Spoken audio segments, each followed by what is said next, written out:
All right, we are live. What's up, YouTube? What's up, everyone? I'm back with another video today. I'm bringing some familiar faces. It's been a long time. I didn't have some of the guys on the channel, and others they've been around like every week. So I'm gonna start with Ali. How are you doing, Ali? How is I'm fine, France thank you so waking up? much. How is France waking up today with the 9 points victory? You were good. Yeah, you're good. All Yeah, right. Yeah, by the way, thank guys, you. you're gonna see that not all of us, unfortunately, are having the Yeah, best of time, but it's okay. It's still the World Cup, man. I'm gonna go with so Hogak is not here yet, so I'm gonna go with Stuart. How are you doing, mate? Keeping on. Yeah, that really sucks when you're eliminated by the third teams. Yeah, it's uh, it is what it is, you know. we're gonna talk about that because like I feel like yeah, we're gonna talk about that later because like I feel like there's something that must be changed because honestly, there are teams that fix some matches, so it's kind of weird now. Like you have a yeah, it's just unbelievable. So yeah, we'll talk about that later. And yeah, and my good friend Uni is back to the channel. How are you doing, my man? Good, good. Finally back. Good to be Yeah, I know. back. Yo, honestly, it's been like 3 weeks. I'm telling Uni, hey, are you free this week? No, I'm not. Are you free this Sunday? No, I'm since Saturday. No, I'm like shit. When he told me Oh yes, I'm boy. free this Sunday, I'm like, let's go, finally. And Yeah, yeah, at also Hokage. last. It's been really hard to find Hokage too, but yeah, Hokage. He's gonna talk about Iran too. Poor Iran yesterday. Yeah. So yeah, let's talk about the. So hear me out. I don't know what the FIFA could do, but I kind of don't like the fact that, for example, I told my Algerian friends yesterday, guys, I swear on God, you guys are going to do a Los Angeles pact of non-aggression because, well, they did score some goals, but what I mean is like if both of them they draw, they go immediately through, which is crazy because they have all the results already. So like and it's funny because if you guys know a bit of history in 1982, actually it was the Pacto of Gijón, which was Germany and Austria. So now it's funny that the one they drop out Austria, sorry, they won the one they got eliminated, which was Algeria. Now they Algeria kind of packed with Austria. So it's just like that's why I was just like, but it's kind of unfair because like so basically, if you're in group A, B, C, and D, you're kind of screwed because like everyone will play after you, and they will just play with the results. So I don't know what they can do with that. Like, well, first of all, do you guys think that's fair? Yo, Hokage, how are you doing, my man? I'm good. I'm good. I'm good. How are you guys? Yeah, some of Yeah, us were devastated. hello. All the others are good, bro. Yeah. Yeah, yeah. we're So gonna talk. Yeah, I'm sorry for On, Iran too, man. it's okay. on It's the okay. team, yeah, on the teams of, we were one of those teams that played early. We went into our last game not knowing what we needed, whereas other teams came into it. I do have to admit, I did quite enjoy Algeria spending the last 10 minutes of that game trying to gauge on it and then deciding, you know what, screw you, we're going to put one past you. If That was that had nice. I'm stuck like, and damn. Algeria beaten them, it would have Yo, been the best that moment was of a the tournament. pact of non-aggression, and then they're like, "No, man, screw you. I'm gonna win this." But bro, and 20 seconds later, they fucking draw again, man. Crazy Algeria. Genuinely, when that Algeria goal went in, I absolutely burst out laughing because, like, if Algeria had won that on that, it's the greatest moment of the tournament so It far. would have And been that's good. the ultimate revenge for Algeria for Gijon. But then Austria got their equaliser and kind of cancelled it out. All the Algerians, they swear to me they would revenge. They wanted revenge, bro. Fuck their revenge, man. They didn't get shit yesterday, bro. Fuck their revenge, bro. But yeah, saying about the 30 or the third place teams. I don't know how you fix it. We were talking about this on Blue Sky the other day about do you go to 64 teams, but then that feels like too many? Do you add like four more teams so it's like 13 groups and then the best six go through? It's a hard one to fix, you know. Yeah, yeah. No, no. Honestly, yeah, honestly, like I said, I something must be fixed there because like there was matches that were like legit, like they were trying to Australia, Paraguay they did a pact of non-aggression at Oh. the second half. They did a pact of non-aggression. Fuck that. Like, let's just draw and we pass both of us. Like I said, if Algeria and Austria they really wanted, because okay, I'm saying they did a pact, but for 20 minutes they didn't hurt each other. It's at the last moment where Algeria is like, you know what, now it's time for my revenge. But before that, like and that's why I'm like, it's crazy because they're playing with results. So basically, if you're in, like, for the next World Cup, if one of us is in no, sorry, in group A, B, C, or D, we're kind of screwed. If you're third, you're fucked, man, because But we everyone were will play too. with that yeah, with that result. So it's like we're still once again going with the packs. You're not supposed to have that in the World Cup, right? No. That's why we did the two last games, so there wouldn't be that anymore. And now we're seeing that, like, or I have Norway, the coach who's like, I'm gonna lose, I don't give a damn. I don't want to be in the Germans, I want to be in the other side. I'm like, what? Like, I never expected to see things like that, like I didn't even think of that. So I don't know if I don't know what can FIFA do with that, because I feel like that's kind of unfair. Like like I said, like, if you poor South Korea, they because they were in group A, so everyone knew what to do to eliminate Korea. And I'm like, yeah, it's kind of crazy. And then again, Korea, it's their problem. They should have won their supposedly comfortable game. But yeah, it's a bit touchy. I wanted to say hi to my good friend YK Reviews. How are you doing, my man? Doing well, man. How are you doing? We have someone from England and someone from Scotland. There you go, man. The classic rivalry, man. Down. Yo, by the way, YK, you're rooting for Canada today, right? Yeah, I have to now. Yeah, bro. What's up, man? Yo, wait. If you have Canada versus England, what do you do? Canada, of course. England, man. Right? Club of the day. So yeah, but yeah. So I want, like I said, so I went with Ali. So I wanted to go with each one of you. What did you think of your teams that you support? So Ali said, yeah, for France. Well, for France did very well, 9 points. I told you with Iraq you would do well, and with Ali, what did you think that Norway they put only they did 10 change ups? Like, were you upset that we didn't get that Haaland and the Mbappe showdown?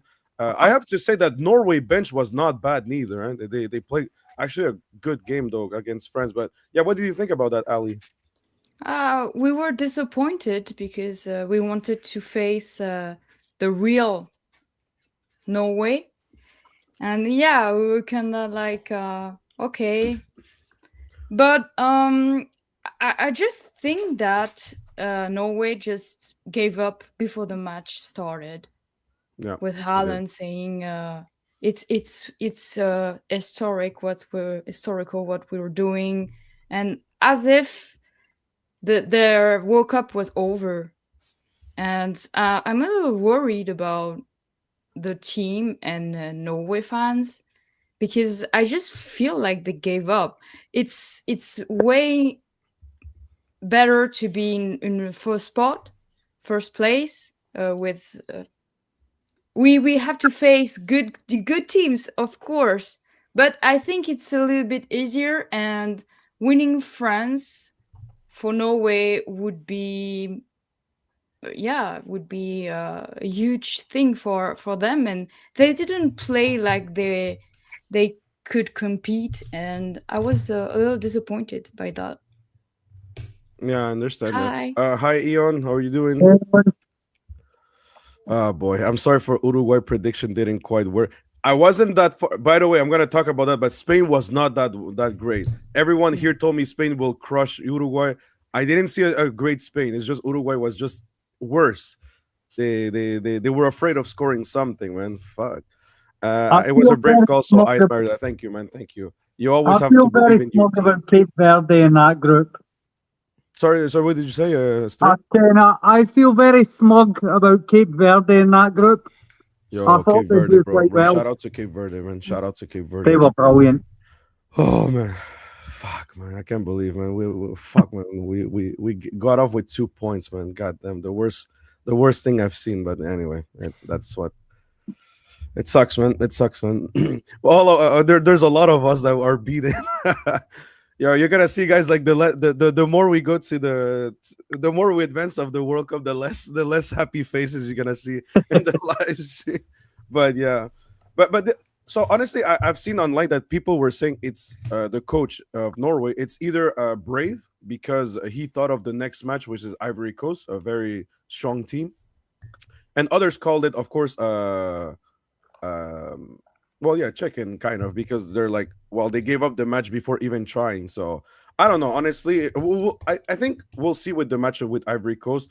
I have to admit that right now, if I would be someone from Ivory Coast, I would be a bit, not necessarily scared, but like concerned, because now like all of those players got the rest they needed.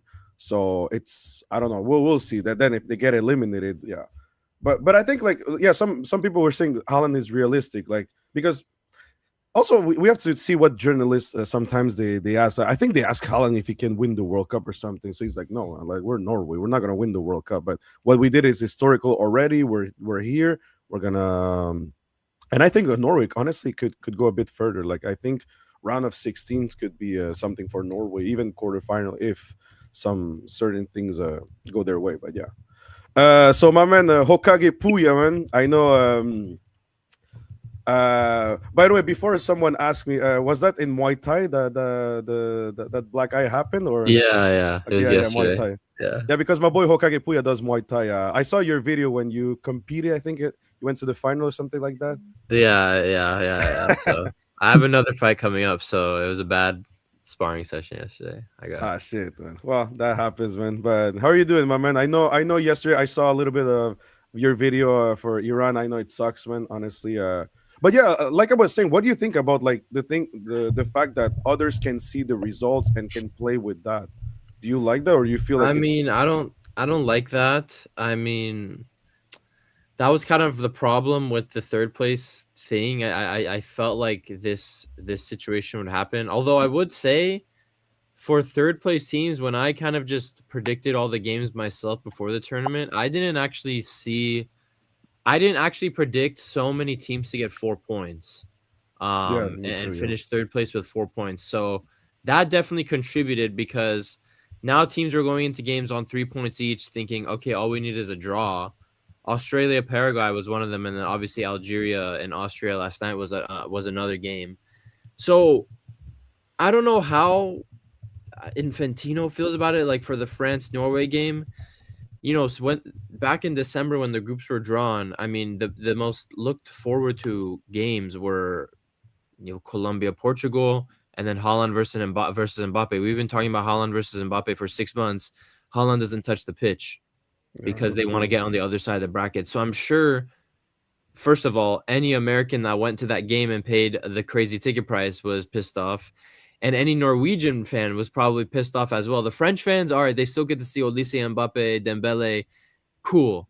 But I'm sure the Norwegian fans had to be a little bit pissed off as well. And I honestly don't understand what the fear was. I don't know. You said something about they didn't want to be on the Germany side of the bracket. Did the coach say that? Because that's No, not. he didn't. He didn't say that textually, but you kind of interpreted that, because, like, the guy went, like, he didn't care about the match. I think he said something about, like, it doesn't matter if he loses or something like that. Yeah, So and that doesn't make sense to me, because you're on the harder side of the bracket now.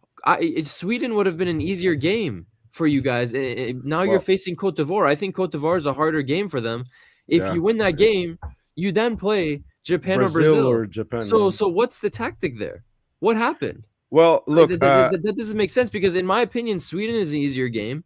And then if Germany go through against Paraguay, I honestly think from what I saw from Germany in the group stage, Norway can beat Germany. Yeah, I So agree. I don't know what the strategy is there. Ultimately, I think they might have screwed themselves, because we'll get to the predictions, but I think Cote d'Ivoire is beating them. So I don't know. Yeah. No, yeah. Well, that's something I'm gonna tell Ali later, because we talked about this in the French stream yesterday. But there are some French, unfortunately, Ali. There are some French commentators, journalists, that are saying that there's only one side that's hard, and that's the European side. And once again, they're giving to Messi the easiest road, the easiest path. Yeah, I completely disagree because like it's not our fault that Portugal was just trash and couldn't beat Colombia or Turkey. They didn't did the job, So I don't know. I completely disagree. I think there's a lot of I see the side of Argentina. You have Colombia there. You have you might not have like the favorites, like if say it like that, but you still have England. You have Brazil, Japan. You have Cote d'Ivoire. Like you have some big names there. Like you have a Norway. DR Congo right now. You even have the host Mexico, who like in Mexico, they're really it's a struggle. Like so, I completely disagree with that. But yeah, look, it's because on the other side you have like Croatia, Portugal, Spain, France, Germany. So that's why they're saying like there's no one, like they're saying like Argentina won't face a good side until like the semifinal. I'm like, I don't know, that's a bit stretched to say I no one. disagree too. Yeah, for me I'm it's not stretched okay to with say that. no one Yeah. serious. It's a stretch, but yeah. Yeah. Yo, my good friend YK Reviews is still with the Digimon. Yo, by the way, we're gonna come back after the World Cup. We're gonna come back with the Digimon live streams. Sorry, I didn't even caught up with the new episodes. I was really busy, bro. But I heard they're really good, so I can't wait, man. They're intense. Yeah, I heard. Yeah. They're gonna finish the gift arc, so I can't wait. So yeah, be sure me, YK, and Flame, we're gonna come back for the Digimon live streams, which were on Sundays actually. So yeah.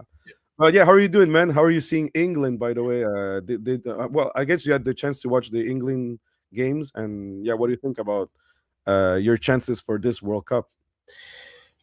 I'll be honest, I got mixed feelings when it comes to England. Like when they played Croatia, my thoughts are, yeah, it's coming home, we're gonna win it.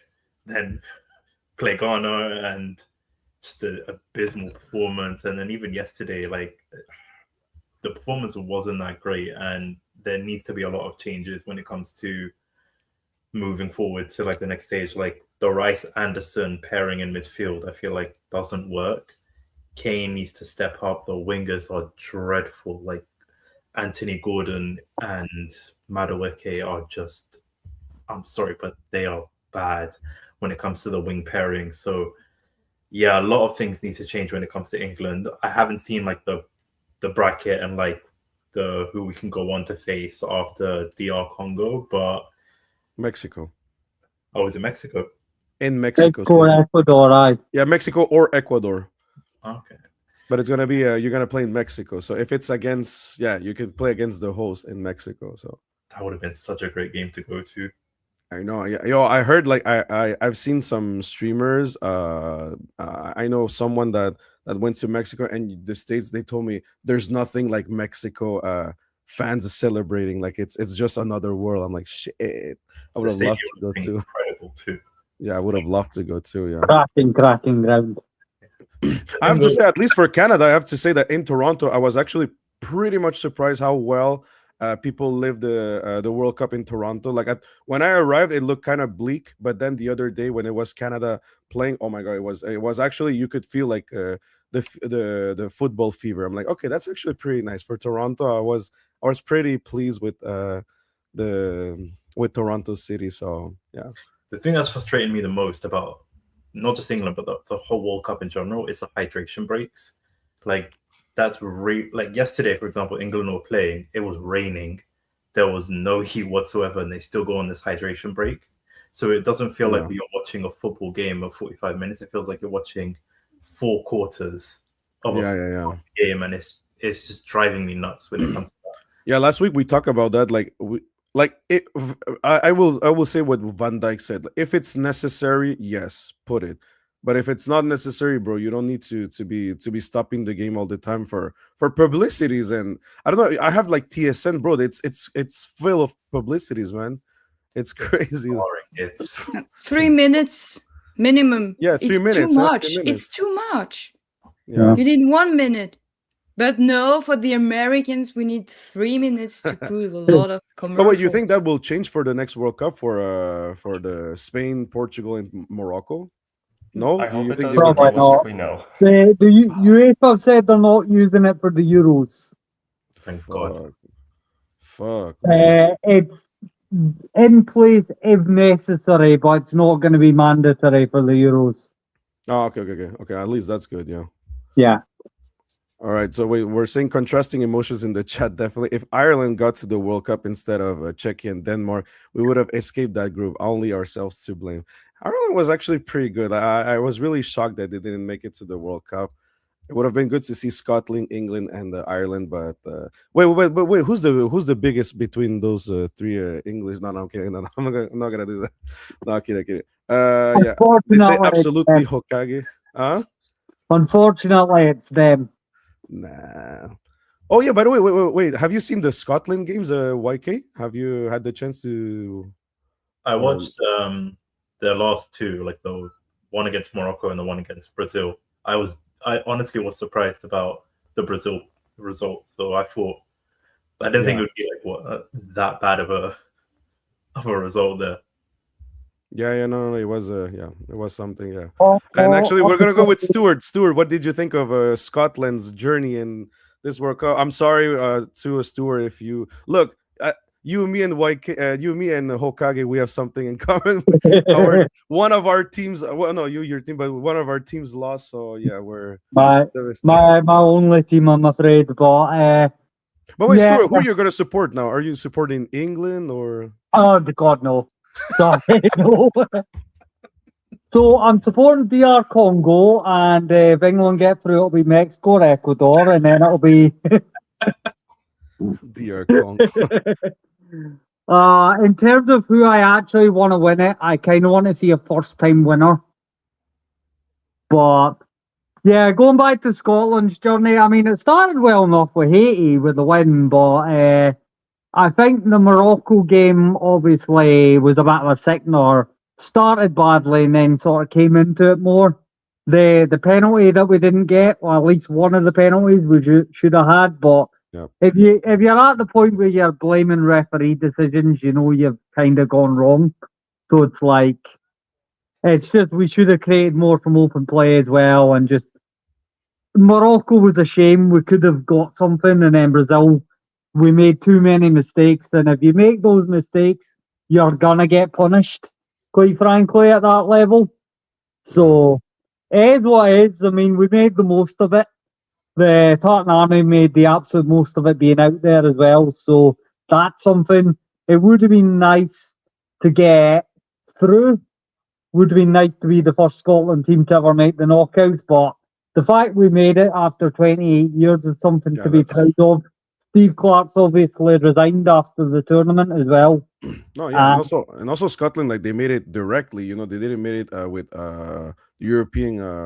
What was the name of the thing? Well, yeah, the European players. You guys made it directly, so it's still good. I mean, it's a shame. Yeah, it's a shame, but first of all, well, you guys are at the Euro, right? You're qualifying me directly, right? Not directly, but it's all but a given because they're holding back 2 places. Wait, it's not UK? Nations. Wait, the next year it's not in UK, like the whole UK. I thought it was. Oh yeah, we're hosting it, but because there's 4 host nations, they're not given automatic places. Oh wow! It's a complicated thing, but if 2 of the host nations don't qualify, we all go. What the it's fuck? A weird like for 2030, Paraguay is hosting one game. They're already qualified to the World Cup for hosting one freaking game at their home. Qualify automatically. What it's a load of nonsense, but here we are. But yeah, it's kind of a like, where do we go from here? Because obviously Steve Clark stepped down after the tournament. And yeah, it's finding the right man to take us forward now. All right. But yeah, like I said, Stuart, well, at least you guys, I saw good Scotland. Like, honestly, yeah, when I said Scotland would never qualify in CONCACAF, maybe I'll take that back. Because they showed something interesting. I'll still say that you guys rob a little bit Haiti, but that's fine. But that game was really intense. No, but to be honest, like out of joke, like yeah, they really did something.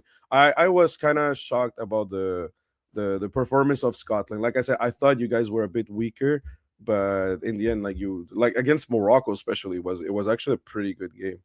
Yeah, there's some started that badly, but then came into it. Yeah. Yo, by the way, if someone is happy today, it's Momo, man, from Algeria. And Momo, look at the smile. He's Hi fucking guys. bro, man, because of you, bro. Because of you, my boy Hokage is not happy, man. Which one? Hokage, the third next to Ali, he's from You're Iran. Iranian? Yeah, sorry, bro. My bad. I Fuck, felt man, yo, bad. it's only Yeah, 20 I felt seconds, bad. bro. You had to okay. to resist, bro. Fuck. Yeah. Has to be said, you almost No, pulled off the but you great have to- revenge in history. Yeah, you almost did the revenge, bro. That was a Yeah, good. but That was still going to be Let- epic. Let's be honest. The last 15 minutes, no one was thinking that Algeria will score, will attack again. We were keeping the ball in our side and just playing around. That's it. Like and at the last minute he scored. Yo. 30 seconds later, Austria scored. So wait. So you guys did a pact and you backstabbed them. You stabbed them in the back, bro. Yeah, no problem What with the that. fuck? The way they did That it was to crazy. us I'm like, what the 82. fuck? That was crazy. Oh man. Oh, that Yeah, was crazy. that was really a good game to watch, to be honest. Like, I like that. Yeah. Wait. So before I go with you, Momo, I'm gonna go with my good friend Uni. So Uni, how are you living? But Uni, I haven't heard from you ever since the World Cup started. So how are you living the World Cup? Uni, you're in Vancouver, right? Or near Vancouver, right? Yeah, so similar to Toronto, you can really feel the World Cup vibes around here. I mean, Yo, I there saw are videos from flags Vancouver. It everywhere. looks even bigger than Toronto, man. Yeah. Oh boy. Did you go see one of the games at the stadium? Not for the group stage, but I'm going to the knockout round between Switzerland and Algeria. Who are they playing again? Algeria. Algeria. Yeah. Bro, invite Momo. He wants to go. Invite Momo, bro. to If be you can honest, get your hands on the tickets, sure. Yeah, if you have a room for me to sleep in, I will come. Yeah, because Vancouver's it's not cheap, bro. It's, it Yeah, ain't Oh, cheap. it's not cheap at all. I checked the price to go from Montreal to Vancouver is like $1,400. Yeah, What? That sounds about right, yeah. What the fuck? Wait, what? By train or by flight? by airport, by flying. Even train, it's expensive. I know for Toronto it was like 300 and something. Like, yo, I'm gonna go by car, man. 5 hours. Fuck that, man. Yeah. So yeah, so you were saying Uni, sorry. So you were saying, yeah, you're going to Switzerland, Algeria. Yeah. I kind of expected Canada to be in that match, but oh well, it's a World Cup match. Actually, it's even better. Yo, we're facing South Africa. I'm not disappointed, bro. Yeah, I really don't know how we would do against Algeria, but against an underwhelming South Africa side, I got my hopes up. Yeah, me too. Hopefully, we're gonna play soon. Hopefully, yo, I have another live stream after this, and it's in Spanish. If Canada fails, bro, they're gonna blast me. Like it's gonna be literally them. I'm gonna be the meme of that live stream. So hopefully not, man. Hopefully Canada can win, man. I hope so too. Hope But you buy an what Algerian did you jersey, think bro. of? Sorry, Momo. What did you say? I want to say, hope you buy an Algerian jersey. Okay, when you go to check the game. If I find one, why Yeah. not? Do people did you go to a fan fest in Vancouver? I didn't go to a fan fest, but because I do work in the service industry, I have seen like those live watch okay. parties, and yeah, the atmosphere is really good. So every like I'd say probably every 20 minutes outside the door, I just hear this giant roar, and I think, oh, someone scored. Oh damn. Yeah. Yeah, but Ian says it does. YK, we have to make the memes to enjoy the frustration of the hydration breaks for every game, regardless of the weather. Shit. Oh, all the dehydration means have been brilliant. Yeah, we blew in. Wait, what? We blew it in Prague, Jason, at 2-0. Oh, yeah. We had control of it. Yeah. You may as well let Ireland and Wales in for free. Scotland and England can play a group and make sure they get in. Yeah. Yeah, I thought everyone was in because usually when you host something like you're supposed to be in, it's kind of weird. Like the only Euro that I remember that they didn't do that was the 2020 because it was like a homeless year. Like it was everywhere. You know, they were going everywhere. But aside of that one, like I don't know, it's just weird. Like now it's UK. It's not. How many countries are you guys are? Like 5, 6? 5, but one of them's not hosting. Northern Ireland aren't hosting. Okay, so yeah, you see, it's not. You know. Yeah, you almost performed the high century. Yeah, that was going to be crazy with Austria. But yeah, and Uni, what did you think of Canada playing for this World Cup? What did you, and also we're gonna talk after Momo. We're gonna talk about the Asian teams because yeah, it's the probably the continent that has the only 2 of 8 pass. So yeah, but yeah, Uni, what did you think of Canada so far? Man, for Canada, I really can't complain. Like, we met all of my expectations and really blown them out of the water. Like, okay, against Bosnia, we were sort of underwhelming until Kyle Larin salvaged a draw for us at the very end. We took, what is it, 20,000 corners and scored none of them, I think. So, Yeah. but against Qatar, yes, I fully expected us to win that game, but 6-0. 6-0. That was something new. And Jonathan David, he saw all my slander against him in the past and decided to drop a hat trick. Then finally against Switzerland, in all honesty, despite the loss, I don't think we were that bad. Like, we did have that moment after going 2-0 down where we sort of rallied back, got one back, and I think there's a mentality shift in this team as well with Jesse Marsh because, Canada, we don't have the best depth. We lost Ismail Kone to an injury, which, by the way, horrible injury. Yeah, nasty man. Yeah. That was crazy, man. Nasty injury. So against Switzerland, I half expected us to rotate the lineup and save our best players for the knockout stages and maybe just almost throw that game because honestly, a draw would have been enough to secure first in the group. But Jesse Marsh, he didn't make any changes to the starting lineup, if I remember correctly.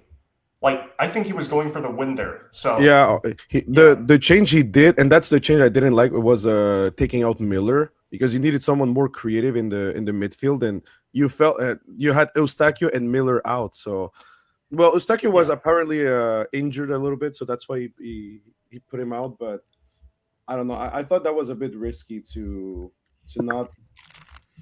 Yeah, he could have just played for the draw then, but he really wanted to win it. So yeah.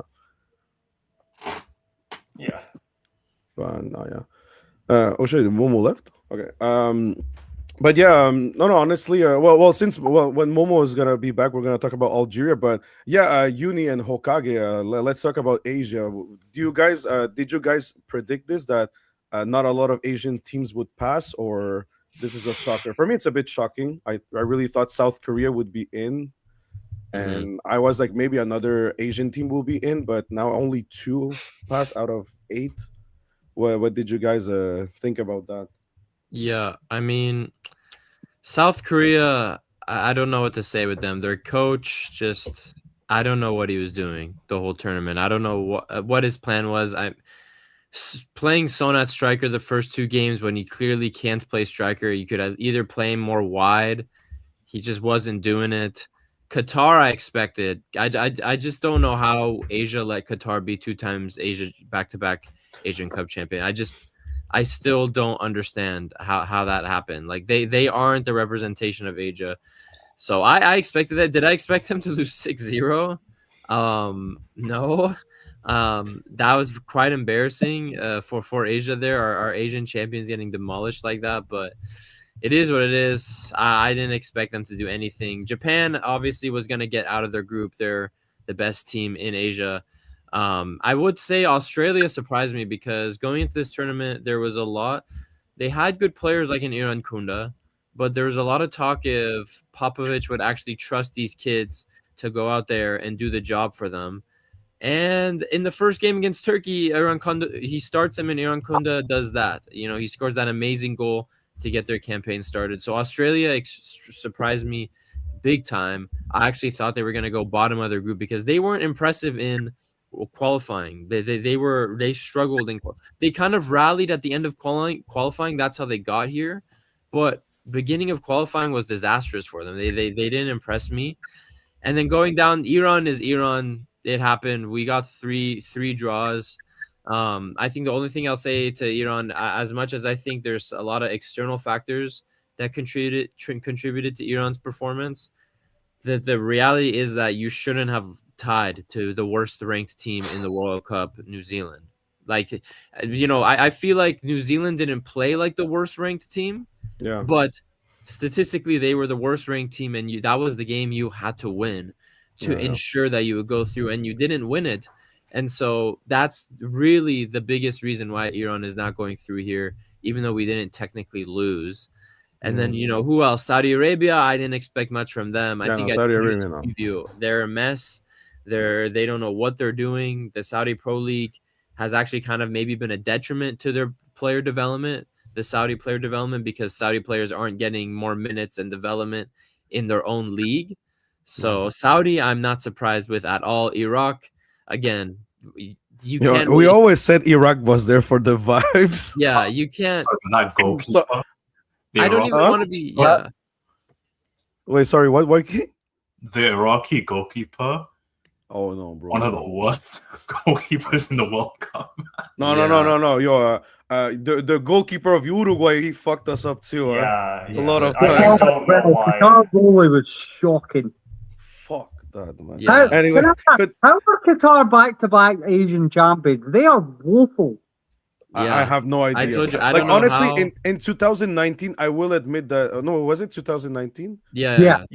I will admit that Qatar was actually pretty good. Yeah. But this the other Qatar... one, I have no idea how the fuck he won. Yeah. Like, So Iraq, I feel like I can't even be critical of them. I mean, I think if Iran was I think if Japan was in that group, if any of the other Asia teams in that group, they maybe don't get out. Like, this is just a ridiculously strong group. The other one was Uzbekistan. Yeah, Uzbekistan was also extremely disappointing. I think that the lights were just too bright for them. This is the defensive team of Asia that's going to this World Cup, and they conceded 5 goals.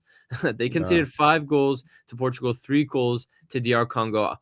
So they were disappointing, but I just feel like it was the lights were too bright. Jordan got to this World Cup, rightfully so, but this wasn't the same Jordan team that performed so well at the last Asia Cup. They had a bit of a decline, and they weren't as strong in their attack as they were in the Asia Cup, where they made that crazy run out of nowhere. And then finally, I think, was that all the Asia teams? Yeah, that was all the Asian teams. So yeah, I think it makes Asia look pretty bad. It makes Asia look pretty bad, especially when Jordan as well. Jordan as well. Yeah, Jordan. Like I just said, like their attack is just not the same as it was 2 years ago at the Asia Cup. So, it's I expected embarrassing, more from Jordan. For me, I expected more from Jordan, especially because of the group. I don't discredit Jordan. They were in a tough group, and I think they gave it an honest go. Yeah, exactly. And if this was the Jordan of Asia Cup, I feel like maybe, but it just wasn't. They weren't the same team. So it's embarrassing, especially when Asian football fans try to argue, for example, with the African fans that, oh no, Asia is just as strong as Africa. Well, we kind of have to just take a step back and say, no, Asia is probably we're in conversations with CONCACAF at this point with who's stronger. You're looking at this World Cup performance, so it's not looking good. Africa, 9 out of 10 other teams. That's crazy. Yeah, I wanted to talk about Africa because teams I think nobody expected so many Africans to pass. I didn't expect that. I thought, 5 would pass, but I didn't expect Ghana to pass. Who else I didn't expect? Well, yeah, there was a bunch of Africa. Egypt, I didn't thought they would pass either. Cape Verde, I didn't expect them to pass. South Africa, right? Yeah, South Africa. Well, South Africa, we have to. I will say that South Korea kind of gave them the pass to go because I have no idea what South Korea did in that game. Like I will still say that probably after Tunisia, the worst African team is probably South Africa in terms of they're not organized, and it's kind of weird because they play in Mamelodi Sundowns, most of their players.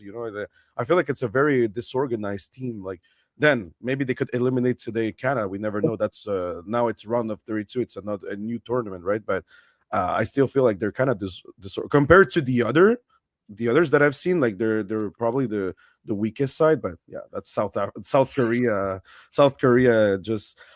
I think South Korea thought no matter what they would be in. So I really thought they went for the draw. They didn't care about winning. They went for the draw. And you saw South Africa that they were hungry for the win because they needed that, of course. So yeah, I really that's what I thought of the South Korea game. But yeah, I think Uzbekistan, honestly, I think they were in a very tough group. So I never expected them to get out of that. It was way too tough. Iraq, the same thing. Um, yeah, I still don't. I still don't know how Saudi Arabia and Qatar are still there. Like, bro, they're there for money because, like, honestly, they don't have nothing. Like you've seen the qualifier. It was so poor of them. At this point, Indonesia should have just go and pretty sure they would have done something better than I Saudi. think Indonesia would have done better. South They were Africa, I was better. going to say, by the way, genuinely, after like halfway through the second game against Czechia, I thought they were going to go home without scoring a goal the way they were playing. But Yeah, they turned it around, so fair play. yeah. Oh, yeah. No, yeah, it's been rough for Asia, but very good for Africa. Honestly, I wanted to say congratulations, Africa. It's very good, like 9 out of 10. It's crazy. Tunisia, although it was terrible. Like it's well, Aladdin once again. Ali didn't show up. He doesn't want to talk about Tunisia, but it's my first time I've seen so many goals scored to Tunisia. Usually, Tunisia is that team that is just boring to watch because bro they're just gonna score one goal everyone in the back, you know, Atletico Madrid style, but they never concede so many goals. It's my first time I've seen conceding them so many goals in a single tournament. Like fuck, it's crazy. Tunisia's biggest threat in qualifying was Equatorial Guinea, and Equatorial Yeah. Guinea forfeited 3 games Yeah, in qualifying. yeah. It's not exactly the best. Not exactly the best preparation for Netherlands, Sweden, and Japan. But Tunisia had some very good friendlies against Brazil. I remember they draw. And wait, who was the? Because I know the last one, yeah, they lost 5-0 to some. I think it was Belgium. I Belgium. think, yeah. Oh yeah, let's talk quickly about the some European giants. Belgium, Portugal. Yeah. Well, I don't know if it's a European giant, Turkey, but let's put Turkey because they had some expectations. There's a lot of Europeans too that disappoint me. Portugal was one of them. Turkey, I'd never expect them to. I think Turkey had some bad luck. I don't know about you guys, but I kind of believe that they did what they could and nothing wanted to go inside. Neither, like no goals wanted to be scored, but it is what it is. But yeah, Something like Portugal, 6-2. Spain didn't convince me yet. Spain. So I don't know what is there a. So you know what we're gonna ask everyone will tell me what is the one or two disappointments of the tournament, revelations, and now that we've seen everyone play, is there name me 2 teams or 3 if you whatever you want that they confirm that they are candidates to win this World Cup. So Ali, for you, candidate. I'm very disappointed in Spain. I Okay. expected more of them. For the attacks, it's not going so well. I think the problem is the 3 midfielders have the same abilities like Portugal. I think they are brilliant, but too much in the same. Sorry, I cannot find my words. They're too they're not enough different. They're too similar. Oh yeah. Okay. And was not disappointed of Turkey because I really thought that they were going to be bad because I think they had too much pressure on them because and they lack of experience. But in Capo Verde, they lack of experience, but they were not pressured to do something. And I think Turkey was just too scared to.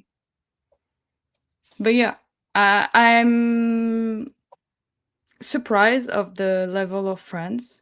I was wrong. Saying that Dembele and Mbappe was horrible for now, and I'm happy I'm wrong. But for now, I'm wrong. So mea culpa, like we say.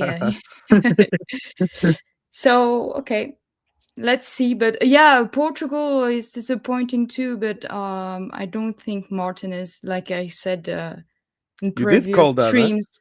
Yeah, you did call it. I don't like Martinez him. not I fit don't for like Portugal. him. I don't think is able to put light correctly to a team. he was not so good with Belgium when Belgium had a really strong team. I'm not sure is the best coach for a great team like Portugal. Yeah. All right. Okay. So quickly, my friend Clem, yeah, he's asking me if I'm nervous because of the game. Un poco. Also, he told me the French girl reminds you like of a how do you say this? Because it's supposed to be aunt, but in their slang, it's well, just someone really nice. So they're complimenting you, Ali. And Thank you. and also he told Gracias. me it sucks that yeah, that YouTube they don't have like translation in live stream. But Clem, a las 5:30 hoy estoy en directo después de Canadá Sudáfrica. Así es que 20. So yeah, I'm gonna be live after the match of Canada, hopefully with a smile. Fuck, man. Hopefully we're gonna be with a smile. Canadá, Corea del Sur y Francia. ¿Cuáles son los demás? No sé. Okay. They're So soccer, but Canadá, Francia, Irán, Alemania. That's Hokage. Inglaterra, Escocia, and Canada. Canada, China. Yeah. No, he was asking like, what is the nationality of everyone? So yeah. All right. I'm gonna go quickly with the comments, and I'm gonna go to Hokage. Tunisia and Algeria were screwed by poor goalkeeping too. Yeah, I have to agree. Yeah, Lucas Zidane. Yeah, Lucas Zidane. But I think nothing can beat Uruguay and Iraq's goalkeepers. Like seriously, yo, it was terrible.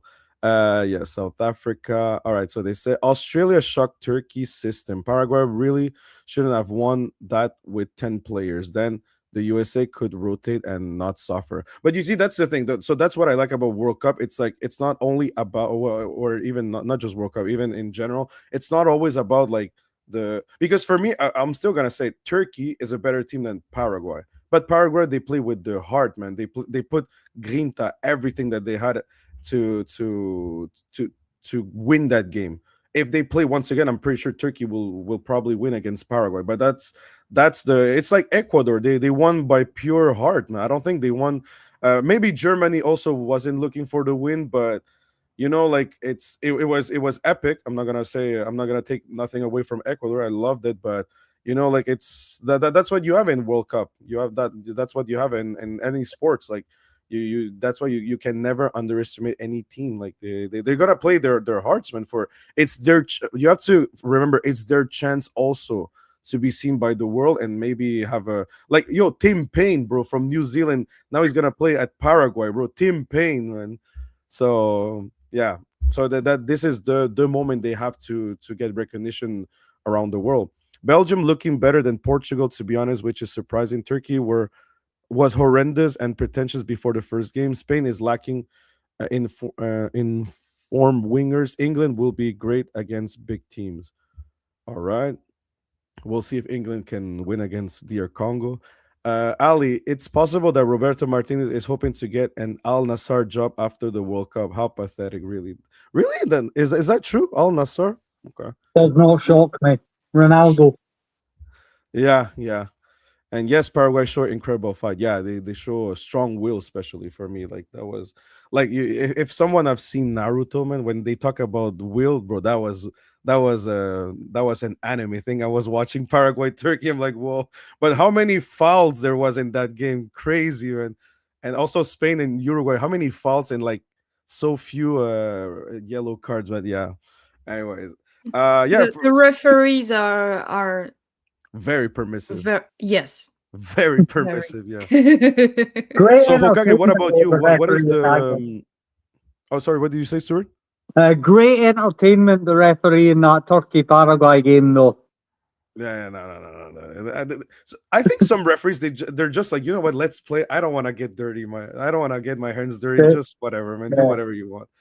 So for you, Hokage, who were the disappointments of the tournament, or like teams that you had hope and they didn't deliver? Who are the surprises for you, and who are after watching these games the candidates, like, or they firm that they are candidates to win this World Cup? Yeah, I think disappointment wise, I have to put South Korea up there because with their attacking talent, I still don't understand like what their coach was doing with the players they have. They should have gone through. So I'm putting South Korea there. And then, yeah, it's pretty basic, but Portugal were just, I don't know how is it possible you have these players and you can't.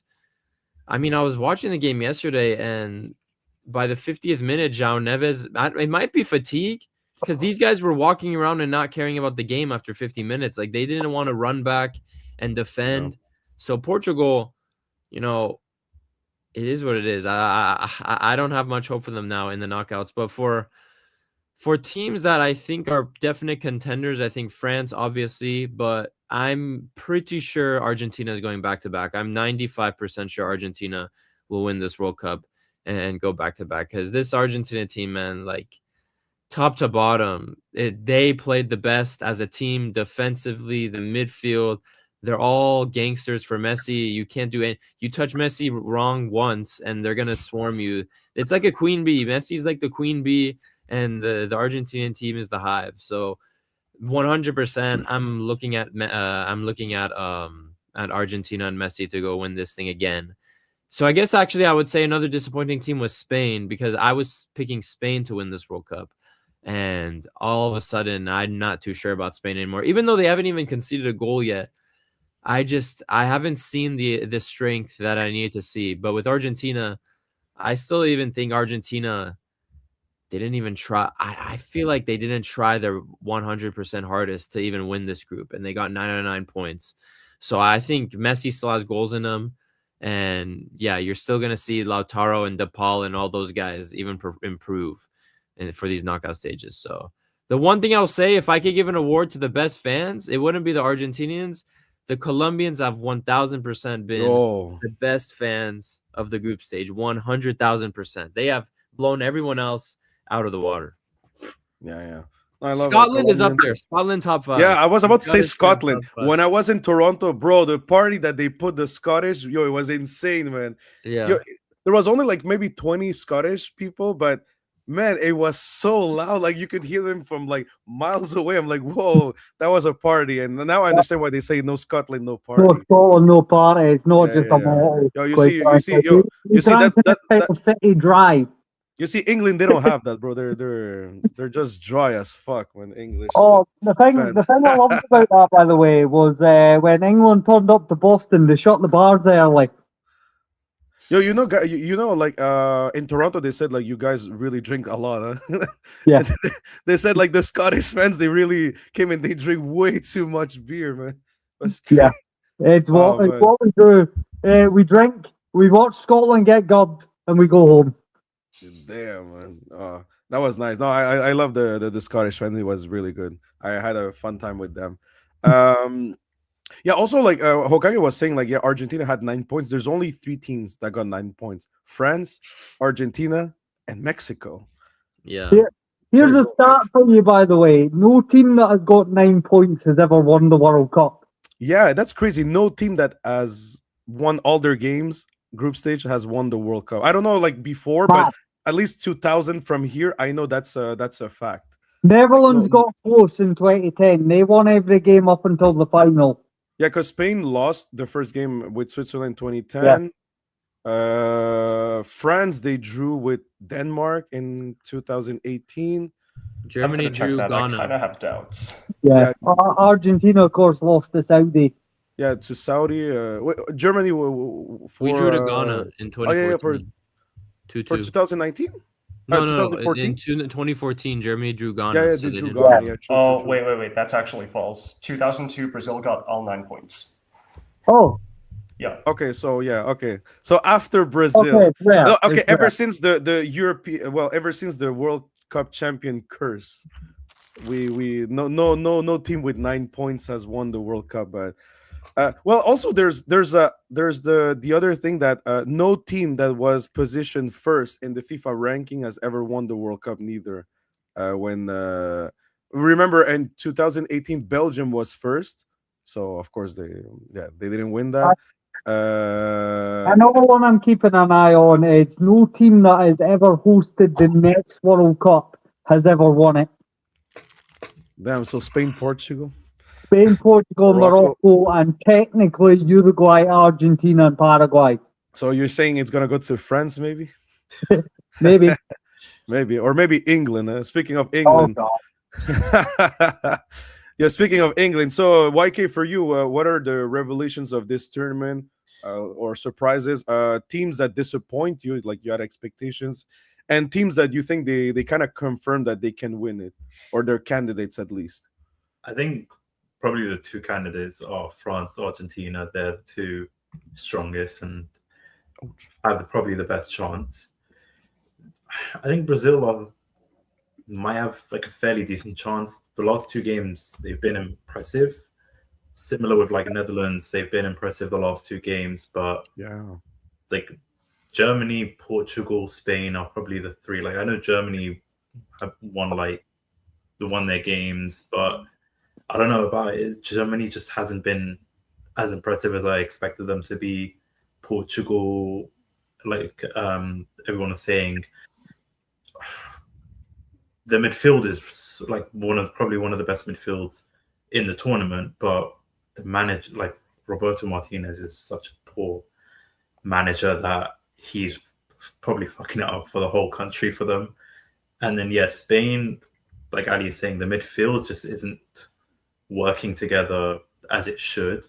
So I'd probably say like Spain, Portugal as like the underwhelming ones, but strong favorites are definitely Argentina, France. But who knows? I'm hoping for like a shock in this World Cup. Like as much as I wouldn't mind Messi winning another World Cup, I want like a shock for the winners. you know, we could have an England Argentina in semifinals, if everything goes through. Yeah, we'll get far. We could see that, or also we could see a Brazil England in quarterfinals. So I don't see us beating Brazil or Argentina, if I'm being honest. Not with our Shit. attack. Brazil Argentina semi would be box office, by the way. It would Brazil be. Argentina. Yeah. Oh yeah, for sure. But I don't, like they always say, it's like in football, there's things we'll never have, and I feel like Portugal, Argentina, they could easily met in quarterfinals, and I was 100% sure we won't see that. And now maybe we'd see that. Well, if the final is Argentina, Portugal, that would be something. But and yeah, I just believe that Brazil, Argentina, we're never gonna see that.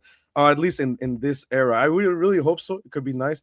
I remember in 2022 we almost had that, but it was Croatia instead. I don't know, man. It would be nice. It would be nice to see that. That would be big box office for sure. But hopefully, maybe it would be cool. What about you, Stuart? What are your surprises, disappointments, and favorites to win it? Okay, so disappointments. I hate saying Scotland, but not making the not making it out of the group stages is a disappointment for us. Oh, Aside from that, Portugal have been not good. I think Spain have picked up after the first game against Cape Verde, so I'm loath to sort of rule them out just yet. Like I picked Spain at the start of the tournament, and I'm sort of still not quite sure that they're like not. I don't want to rule them out yet. Germany haven't been particularly good either, so yeah, I would say that's kind of my disappointment. Surprise as well. I actually at the start of the tournament, wait, sorry, can you give me just 1 minute? You have to go now, YK. Yeah, go ahead. I've got to run some errands. So, but Take care, man. Thank you for coming, YK, and good luck for England. thanks. You're gonna need it against Congo, bro. Take care, bro. See you soon. Bye, YK. Yeah, sorry, you were saying, Stuart. Sorry, my bad, man. No, you're all good. You're all good. Surprises. Well, I was saying at the start, I'm quite smug about Cape Verde because I thought they were going to do well. Like I didn't think they were going to get a point against Spain, but I thought they'd potentially get through, and they have. So yeah, I would say they're kind of like the big story of this tournament. South Africa after that first game were a bit of a surprise as well. So I think fair play to them for getting through. And Africa in general has done amazing. 9 out of 10 is brilliant. I think we're getting another France Argentina final, to be honest. And right now, I fancy France. I fancy France to win the lot. Okay. All right, friends. All right. All right. Thank you for that, Stuart. And Uni. Okay, so biggest disappointment. Surprisingly, aside from one team, I'm not choosing Asia as like the biggest disappointment because like you got to consider the context in which this continent made it to the World Cup, right? Out of the 8 teams, I think I pretty much expected 4 of them to do relatively poorly: Uzbekistan, Jordan, Saudi Arabia, and Qatar. Well, Qatar are Qatar. Saudi Arabia, they're in disarray. They got rid of Bernard like just before the tournament, I think, and also their Yeah. league is in shambles. They weren't great in qualifying. Jordan and Uzbekistan, you got to remember both are debuting in their World Cup, and Uzbekistan also got rid of their coach from qualifying. Meanwhile, Iraq, you could say they're disappointing, but this was their first World Cup in, I think, 40 years and second overall. So the team is really inexperienced. Yeah. But for the disappointment, I'm putting South Korea. Like, coach, not great. So you kind of expected the team to do poorly. But this poorly, like, you got arguably the easiest group in the tournament. You got so much attacking talent. Son Heung-min in his last World Cup, that storyline just begging to be written. And you perform like that against South Africa. It's baffling. It's actually just baffling. I have no words for Hung Young-bo. Like, he potentially ruined the happiness of all South Koreans. Like, I was listening to my friends crash out. It was ridiculous. It was crazy And because like South Korea, if I'm not mistaken, the coach was a former player and he was in 2002, right? yeah, The semi-final South Korea, right? arguably like the greatest Asian center back. But now he becomes South Korea's greatest villain. Mhm. It's really, really disappointing. And the other disappointment, I'm gonna put Spain, because after how they dominated at the Euros, after how they almost won the Nations League, you kind of think this team are favorites, but turns out they really struggled. Aside from against Saudi Arabia, they really didn't look great in their other 2 games. Yamal is operating on his own. Nico Williams recently got injured. He'll be out until at least the round of 16. Yeah. And the team overall, while they haven't conceded, true, they also look like they just don't know what to do in attack, aside from one game in Saudi Arabia. And the other disappointments, Portugal is also up there because with all the attacking talent, you think they would do better, but Roberto Martinez starting Ronaldo every single minute was only going to end one way. So, yeah. Yeah. But for me, contenders, or let's go surprises first. I was really surprised by Egypt. Egypt in particular, because they not only got out of the group, they went undefeated. You could say Iran should have won the last game, but Egypt going undefeated with Salah clearly in decline, that really deserves recognition. But for me, contenders, I'm going to put France first and Argentina second. France, because the team top to bottom is just stacked with talent, incredible depth.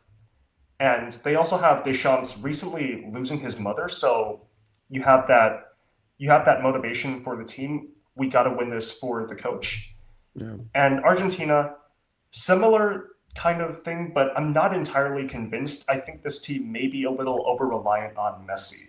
So I'm not sure how they do if he can't play for whatever reason. God forbid, but yeah. Yeah.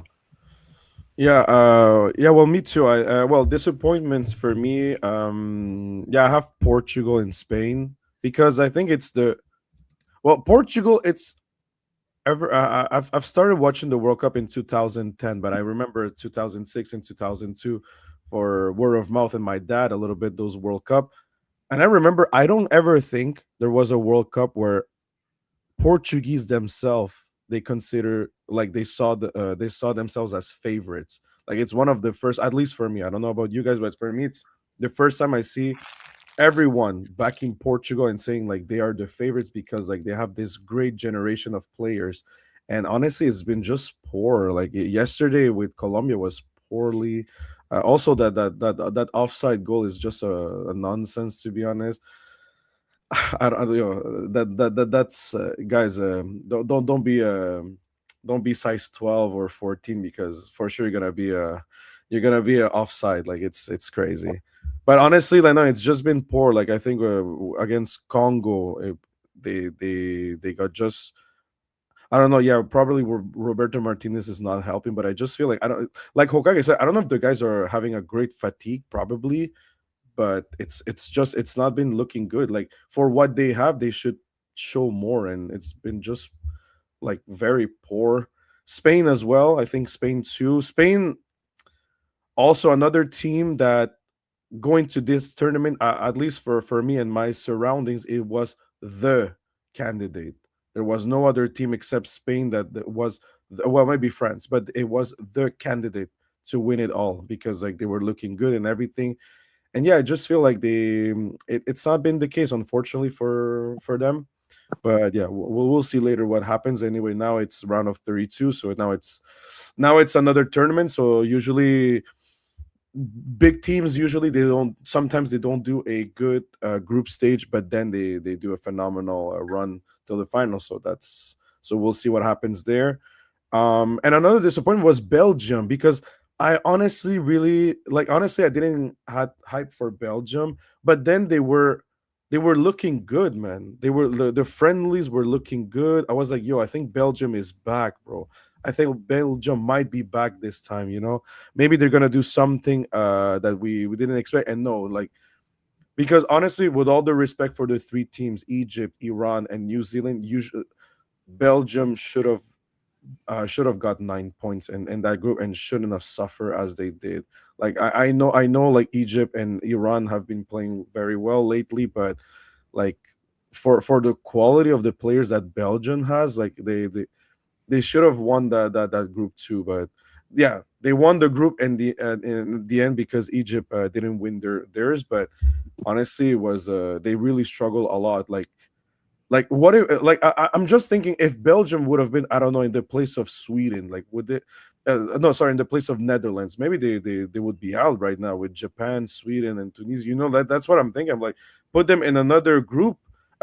If they were in the group of Portugal today, Belgium would be out. I'm saying this right now. With Colombia and Congo today, they would be out. And so that's why I'm like, it's crazy that they had a group with three teams that have never qualified to the next round. So yeah, I think Belgium really disappointed me there. I think Senegal is probably going to beat them in the next round that I'm going to put right now. By the way, so confirmations for me, France. France. I mean, they confirmed that they are the team to be scared. Uh, Argentina. I mean, because of how things are going, like with the, and I don't think it's fixed, but yeah, people will say it's probably fixed. I don't think so. But how now the it's going? I think at least they can reach like a good quarterfinal. So I think yeah, they could do it. But it's just I feel like I haven't seen a team, or maybe Austria was the most closest team that has challenged them a lot, you know. So that's the thing. I'm still missing that. I need a team to really show me like when Argentina really challenged, like how are they performing? Because I didn't see that compared to France. We've seen that with Senegal, we've seen that a little bit with Norway, so at least I have that. But with Argentina, I'm missing that, so I'm not too sure about Argentina. Like, I mean, yeah, I think they're gonna go do a good run, and like Uni said too, I think they're a bit too much Messi dependent, so that could be something. Hopefully, he doesn't get injured, because I don't know how the team is gonna perform. So that's why for me the candidate is France, because I think they have, ever since that Senegal game, I think they've learned some mistakes that they've made in that game.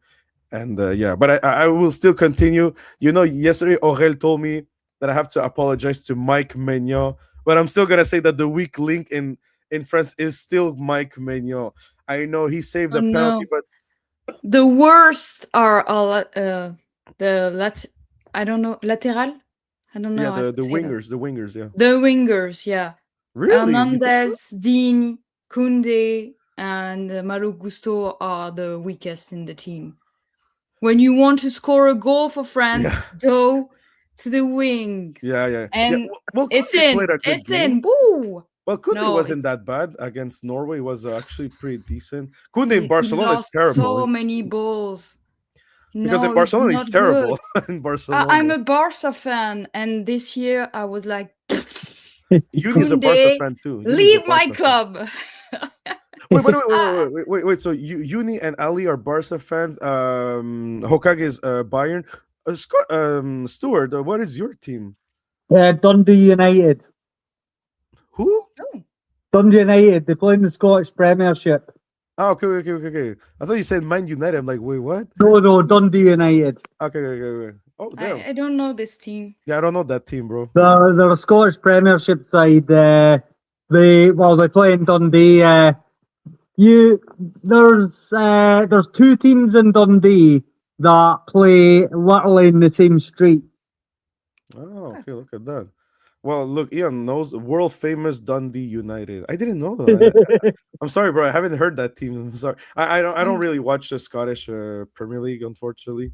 But yeah, okay. Yeah, they're my hometown side. So Okay.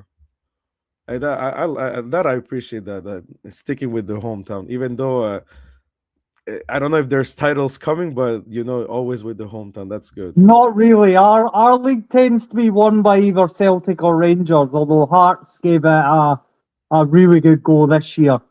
Yeah, I was about to ask you, like in Scotland, there's no other team that can win it except those two. Like they always Hearts they nearly always won win it. this year.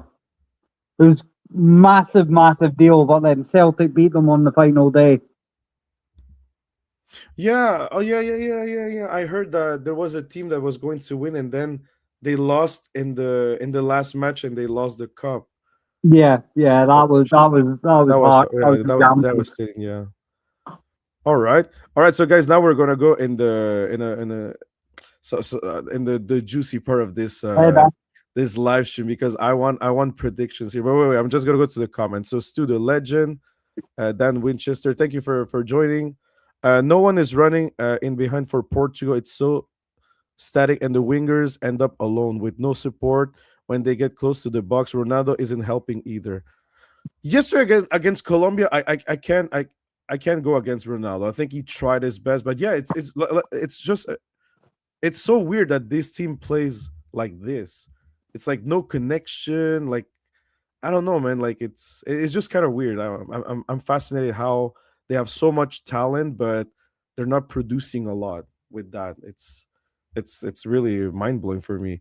Indeed, they had great set pieces, ideas against Uzbekistan, but that's Uzbekistan with all due respect. Uzbekistan got a goal disallowed. Why? I didn't watch the game, but I saw it was a beautiful goal, but it got disallowed. What happened? There was a fall in Okay. Cancelo. He hit Okay. he recouped the ball. He took back the ball, doing a foul against Cancelo. I think it's the right decision to cancel. Hey, The goal. says Mikali was yesterday in the. He's from France. He was there yesterday in the French debate, and he says, "Yeah, Hernandez is finished. I Troffer agree. and Udol should what? Attends. Hernandez is finished. Truffaut and Should be Udol, called. Yeah, yeah, should have been I called. agree. Yeah. By the way, speaking of something robbery, like Hokage, he knows this. The first goal of Germany, bro, that was a brutal foul. Like there was the guy hit the Equatorian's head, bro. Yeah. I don't know why that wasn't called. What the fuck? I'm like, what the fuck? What happened there? Yeah. But yeah, so these are the round of 32, guys. So South Africa, Canada, we have Morocco, Netherlands. I'm gonna say this right now. This is probably one of the hardest games to predict. Morocco, Netherlands, Germany, Paraguay, France, Sweden. Wait. France, Sweden, Belgium, Senegal, USA, Bosnia, Spain, Austria, Portugal, Croatia, and on the other side of the bracket we have Brazil, Japan, Ivory Coast, Norway, Mexico, Ecuador, England, Congo, Switzerland, Algeria, Colombia, Ghana, Australia, Egypt, and Argentina, and Cape Verde. So do you guys think Cape Verde can do it again, guys? No. Nah. Yeah, here I'm gonna say for me, Argentina pass here. I think everyone will agree here. But Argentina, yeah. okay, but what if Cape Verde is able to resist for 90 minutes though? Do you guys see that or nah? It's too much for Cape Verde. If Cape Verde beat Argentina, I think it's the biggest shock in World Cup Oh history. no, that's forget it. Yeah. That's give the cup to Cape Verde at this point. Like it will be Just give them crazy. the trophy now. So now Australia, Egypt. I would like to hear your thoughts here. Interesting game. I really don't know who could win this. Australia, Egypt. Ooh. I fancy the Aussies. I kind of want to believe in Egypt, but yeah, I think Aussies they have more experience. I think that's who can help. Like they know this stage compared to Egyptians, but it's just like Egypt has been playing so well. Like versus Belgium. Also, Iran, I think they should have won against Belgium. Like that was the game to win it. Like especially with the red card of Belgium, I really thought Iran would have won that, and I think that would have changed things probably. But yeah, I don't know. I've seen Egypt playing so well because like Australia against United States, they were a bit concerning for me. Like they played a poor match there. Oof. Okay, so Stuart says Australia. Ali, Uni, what are you guys saying? Australia as well, because like I've seen this team in qualifiers. They were in the same group with China. They are very annoying to play against. Yeah. When they really decide to park the bus, they will park the bus. Yeah. Okay. Okay. So to Australia, Ali. I don't know, but I think the match will be extra time, and Australia will win in extra time. I saw a draw. Okay. I see a draw, and then maybe to the penalty shootout, even, and Mo Salah missed. No. World Cup of Mo Salah. Anyway, I don't Mo want Salah. to. I don't want to, but maybe. I don't know, but I feel like his career ending is not going well. I don't But know. right now, I think this is I a have a good hint. career ending. For me, this is a good career ending. Like he carried Egypt to the he carries a big word, but they went to they qualified. Yeah, At but least, if he missed, if Yeah, he's no. in only one to miss the penalty, Oh no, that's actually that must. I don't hurt, want man. to. I don't want to. Yo, But I ask don't know. I Roberto just Baggio. feel, Ask feel Roberto like it. Baggio how he felt missing the only penalty Yeah, for a World yeah. Cup. Yeah, Ask it's the Baggio. worst How thing. was that? I'm gonna say Egypt. For me, I think Egypt will maybe win it 2-1. And what about you, Hokage? I think I have to go experience. I think Australia. Yeah, I'm gonna back Australia. I think Egypt have been good, but really their stars. I mean, Mohamed Salah had a good 15 minutes against New Zealand. Yeah. Marmoush has been one of their, if not Egypt's worst player. Their star player is their goalie Shubir. So Yeah. I think I'm gonna back Australia like a 2-1 victory. But I think I agree with Ali. I could see extra time. I could definitely see extra time in this game. All right. So, but yeah, I wish Australia would pass. Like, if you ask me, I have more affection for Australia, and I would love to see a rematch Australia Argentina than Egypt Argentina. That would be good. Colombia Ghana here. Colombia versus Ghana. I've seen a very good Colombian side, just like a bit weak in the when they want to finish this. Like, no, sorry, how do you say this? They And don't finish their chance. They should have yeah, 3 yeah, goals. there you go. Yeah. Finish So their chance. I've seen them a bit weak in that side, but also Richard Rios. I don't know if he's the best sub lately. It's just like I feel like Ghana they don't have a lot of attack. Like Mohamed Kudus would have been really a good player to have.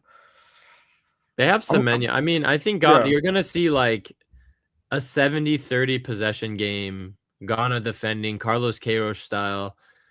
Oh, and also Carlos Queiroz was the coach of Colombia, and they didn't part ways in a friendly a bad one. So ending, yeah, yeah, it was a very bad ending. So maybe Which this was could be revenge predictable. for him. Huh? That was predictable because you're bringing a defensive guy to manage Colombia, so it never made sense to me. But Yeah. I think Colombia will get a little revenge on Carlos Queiroz. Still, I think they'll win this game. All right. Yeah. But by the way, would you like Carlos Queiroz again for Iran? I mean, he was pretty good. Like I like what he did with Iran, Carlos Queiroz. Maybe, but I'm just tired of the defensive style. I mean, this for Iran, it's the last World Cup for like 20 of these players. True. Yeah. So next World Cup, you're gonna see a completely different Iran team, and hopefully the next manager is more attacking because we have some good attacking players that we can use. But yeah, no. Well, you know who's there up. I'm not gonna say without. Yeah, who's there without a job? Maybe you could go pick Hervé Renard. Maybe that could be good No, for I Iran. don't know about that either. Oh, bro. Well, look, he went to grab some money from Tunisia's federation, Yeah. and now he's he's seeking for another challenge. I'm Yeah. gonna back Colombia too, but I think it's gonna be a tough game, like probably 2-1. Like it's not, it's gonna finish 2-1 for me. Ali, for you? I'll go the same, 2-1, and a very difficult game. The two teams are really strong in duels. Did I say that? Yep. Yeah, it's good. So yeah, it's gonna be hard for both teams, but I see Colombia qualify, but just with one goal, not Yeah, one like goal difference, yeah. 4-1 or 3-0, 3-0. No, All right. I think very tight. I think. All right. Mate, Stuart. Colombia. I think Colombia struggled to break them down for about 70 minutes, and then they score, and then they get a second one late. All right. And the Uni for you?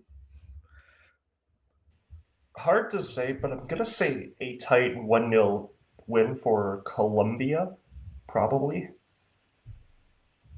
Yeah. I think we all see this game like being like very, very tight. Like that's how I see it. It's gonna be a hard game. Switzerland versus Algeria. Here, honestly, I really don't have any thoughts. I have no idea. I'm backing Switzerland. I think they woke up. I think they woke up in their last game. So okay. And I want to see Switzerland finally. I feel like they get to the knockouts and they kind of just fumble. So I think they'll finally get a knockout victory.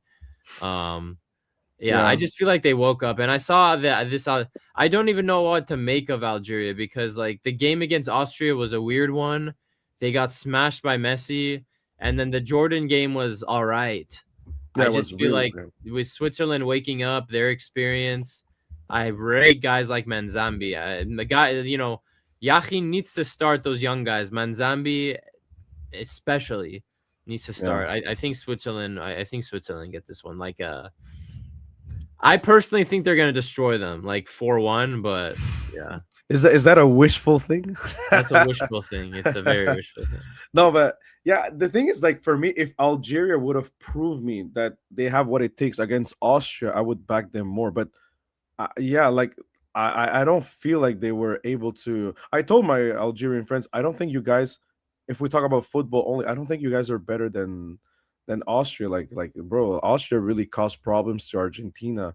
Now, yeah, with the grinta, with the love of their country, of course you can do something, but I don't know. Yeah, I'm really doubtful. But also I'm like, now Algeria have the experience to play a European side, that because I think Austria and Switzerland would have been if you compare both teams, like they have been looking good in this tournament. So I'm like, now that they have that experience, maybe Algeria could change a little bit. Also, Petkovic used to coach Switzerland too, so he knows that team as well. Maybe. Yeah, you know what? Yeah, I think I'm gonna go Switzerland. But if Algeria passes, I wouldn't be surprised. But yeah, I'll go Switzerland. Stuart, what about you, Stuart? I think Switzerland. Switzerland need to find the Euros. Switzerland, because the last two Euros they've made the quarters, whereas they've been bumped out in the knockout, like the first knockout round last time in the World Cup. So if you find Euros Switzerland, I think they get through, and they get through comfortably. All right, Ali, for you? I'll go with Switzerland because Algeria concedes too many goals. Yeah, that's so. Yeah, Their I think they don't defense have a is goalkeeper. catastrophic, and they would have to score 4 goals to win. Yeah, so that's. I think they will score, but how many goals will they concede too much? I think so. Switzerland. for me. Lucas Zidane wasn't the goalkeeper last night, right? It was Yeah, someone but else. last night he was catastrophic. I don't know his name, but that was Yeah. awful. So yeah, they don't have a goalkeeper. Yeah, no, and the defense, Mendy is awful too. I have a lot of Algerian friends in Nancy, my town. We have a huge Algerian and Moroccan community, Yep. and so they are very pessimistic about Switzerland. They happy they will not face Spain, but they're not like, yes, we're gonna win this, but like that. Yeah. Oh, I just want to go. Thor, how are you doing? Eon and Stu. Hi, Thor. Hi, Thor. How are you doing? And lastly, for the man who's going to watch it in the stadium, Uni, what do you think about this match, man? I think Switzerland have got this. Like, I just have no belief in the Algerian defense or their goalkeepers. So, yeah. Yeah, the goalkeeper has been a problem. Like Lucas Zidane has been a problem, and the other guy that showed up yesterday has been a problem too. So yeah, they don't have a. Yeah. Yeah. I completely forgot about the goalkeepers. You guys mentioned, I'm like, oh yeah, true. Yeah, the goalkeepers are a disaster in Algeria. Yeah. All right. So we'll go with Switzerland. Then we have. All right. Then we have England, Congo. Stuart, for you, England, Congo. Regrettably, England. I think they'll just have too much for them, unfortunately. Although, if DR Congo get them to penalties, then England, not traditionally good at penalties. I'm just saying. Yeah, it's true. Huh? Congo could surprise because I mean Ghana shook a bit England, and we've seen how Congo really could have even won against Portugal. I think, look, if England wins, I think they're gonna win like 1-0. Like I don't think it's gonna be an easy game that everyone thinks. But I'm still gonna back England. I think they have what it takes to beat Congo, but like 1-0 only. I think it's gonna go extra time and England wins 1-0. For you, Hokage? I mean, you're gonna get a Congo low block, and England now showed twice in this tournament that the low block is a big problem for them. So, I don't know. Because my biggest problem with Congo, it's like if I'm saying Colombia are weak a bit in finishing, Congo has been terrible. Like against Portugal, they could have won that game.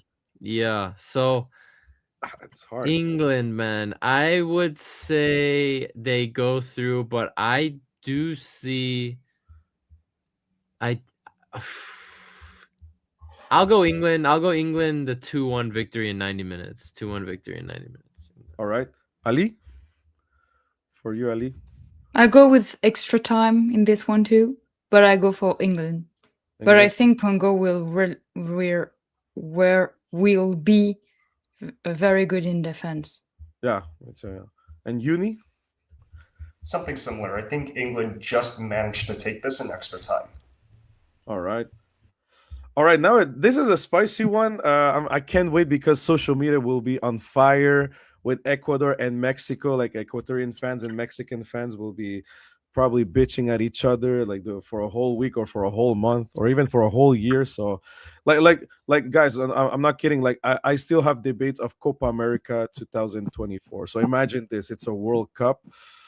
It's gonna be good. So for you, Uni, who's gonna win this, Mexico or Ecuador? It's gonna play in Mexico though. So oh boy. Okay.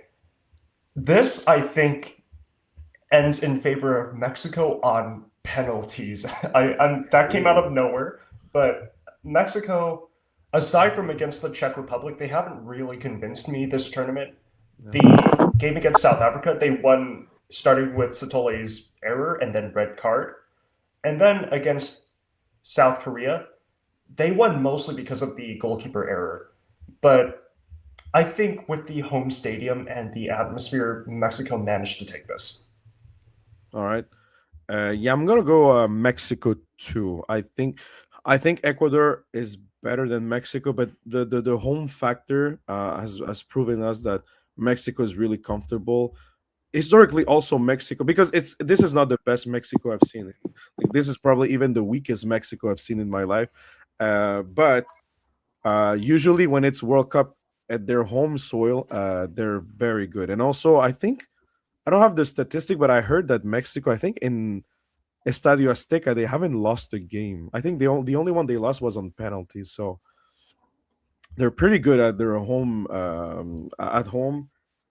If Ecuador can play like they did against Germany, I would say Mexico has nothing to do in that game.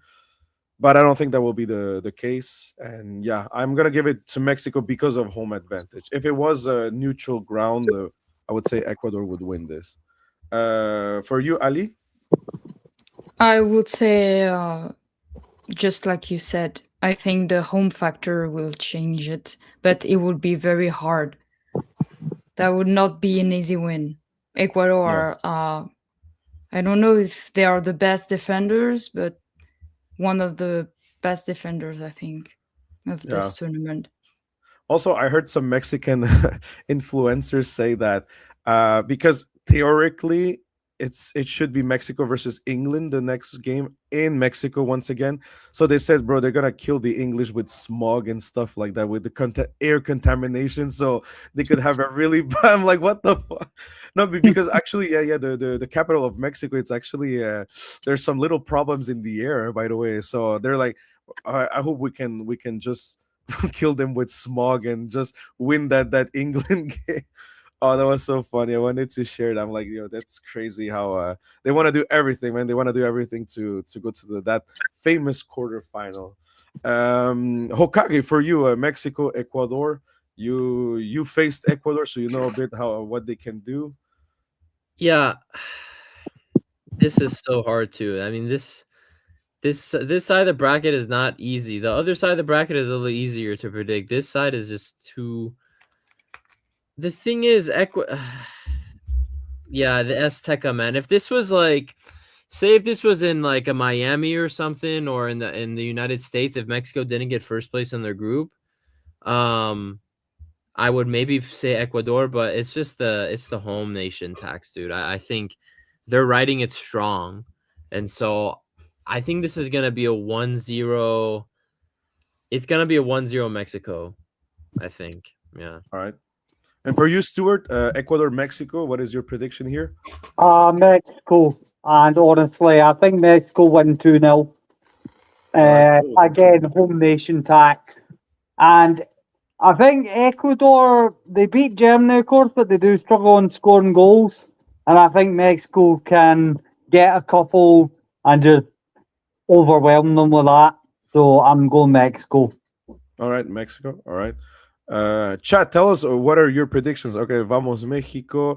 So someone so says Mikali said Ecuador hasn't been clicking and Valencia isn't doing the job up top. Yeah, I think Valencia, with all the respect, I love that guy. Very good striker, but I feel like this is a World Cup that they shouldn't have been, because like I haven't seen a good Valencia. Also with this is gonna hurt me, but I also feel another player that this was a World Cup too much for him was probably Luka Modric. With all the respect, like, this hurts me to say this, but I kind of felt him. I haven't seen the last game with Ghana, but the first two games, really, he lost so many balls. Like, a lot of players took balls from him. I'm like, oof. I don't know. Like, it hurts me because I really love Luka Modric, probably one of the best Croatians and best. Yeah, I did watch Davos Suker, so yeah, one of the best Croatians I've seen, but. Yeah, I feel like Valencia and Modric, maybe this was one tournament too much for them. But yeah, we'll see. Hopefully they can come back in form. But yeah, Valencia hasn't been really good striker right now. So this is one game that I'm so excited to see, and this could go either way. Norway and Cote d'Ivoire. So if there's one African side I feel like can do a very good run, it's Cote d'Ivoire, but I can't wait to listen to you guys. So Stuart, for you, Cote d'Ivoire, Norway. Oh, this is a tough one. This is a genuine tough one. I think this goes to pens. Yeah, I think so too. I think penalties, and I'm gonna go Norway. All right, Norway. Okay. Hokage. Again, like with Norway, I don't know why they wanted this game. Like Sweden would have been easier. This is gonna be tough, dude. This is gonna be a tough game. The thing is, I said earlier in the video that I think Cote d'Ivoire will beat them, but when I've just been looking at this bracket and the way he started the tournament, I just feel like we're gonna get a Norway story now all of a sudden with Erling Haaland. So I think they will win in extra time. I think it'll be 3-2 Norway. Ooh. 3-2 Norway. All right. Yeah. All right. 3-2. Uni. Yeah, this game is going to be defined by three things. Number one, goals. Number two, goals. And number three, more goals. So I'm going to agree it probably ends in favor of Norway on penalties, but the scoreline is going to be something crazy like 3-3, probably. Yeah. Ali. I see Cote d'Ivoire wins. Because I don't know, but I just feel like Norway has given up. Maybe I'm wrong, but I just feel something like that. Not giving up, but just say, yeah, we made history. But no, you have the team to go further. Yeah. I think they're just, yeah, we made it. That's the end for us. No, it's not. So I will go Ivory Coast. I like the two teams. So honestly, let the better wins. I'll be happy. Yeah, I like the two teams too. Yeah, honestly, I think I will agree completely with Stuart and Uni. Like 3-3 penalties. But I'm gonna go with Cote d'Ivoire wins on penalties though. But yeah, I think it's gonna go penalties, man. I wouldn't be surprised if this goes to pens. All right, this is a match that I'm so excited, but me personally, I think there's a winner here. But Brazil-Japan, Hokage, Brazil-Japan here. I'm extremely excited for this one tomorrow morning. Tomorrow, bro. I can't wait, bro. The thing is, I'm looking at this Brazil team. Listen, if they definitely improved after that Morocco game. I thought they were awful against Morocco, but the thing is, oh my gosh, who else was in the group? Yeah, it was Haiti and Scotland. Yeah. I feel like Scotland really just they fumbled there. Like they started the game so poorly, and then I don't know what their defenders were doing. And then with Haiti, it's Haiti, so it's their best. It's the next test since Morocco, and I thought Morocco outplayed them. But now Vinny is Cunha, Vinny. They're confident. I think the Rafinha injury actually helps Brazil because they were only playing him for name value, but realistically on performance, Rafinha was a detriment to that team. He does not perform for the Brazil national team. So, dude, Brazil. The thing is, Brazil round of 32 exit is so disgusting. Like it will be catastrophic. No, if that happens, Ancelotti's out. Huh? Like I know they confirmed that he's gonna be there until 2030, but I think he's out. If he gets knocked out now, he's out. I think they keep him, and that's why also he has the knockout experience against Japan. Who I love Japan, but they do their history is World Cup fumbles in the knockout stages. Yeah. They fumble historically every single time the last couple of World Cups. So. Japan 2-1. The Japan changes it. The 100-year. This is the next big step in Japan's 100-year plan. They beat Brazil at the World Cup 2-1. You know, it would be crazy. Imagine Japan and Australia out, bro. Like no more Asian teams. That would be awful, man. Yeah. So I really hope at least one of them can make it. Stuart, what about you? First off, I don't know what our defenders were doing either. So, but yeah. Going back to this game, I'm so gutted for Japan. Like, I really wanted a Japan run, like to like the quarters or something like that. I just think Brazil will be too strong for them.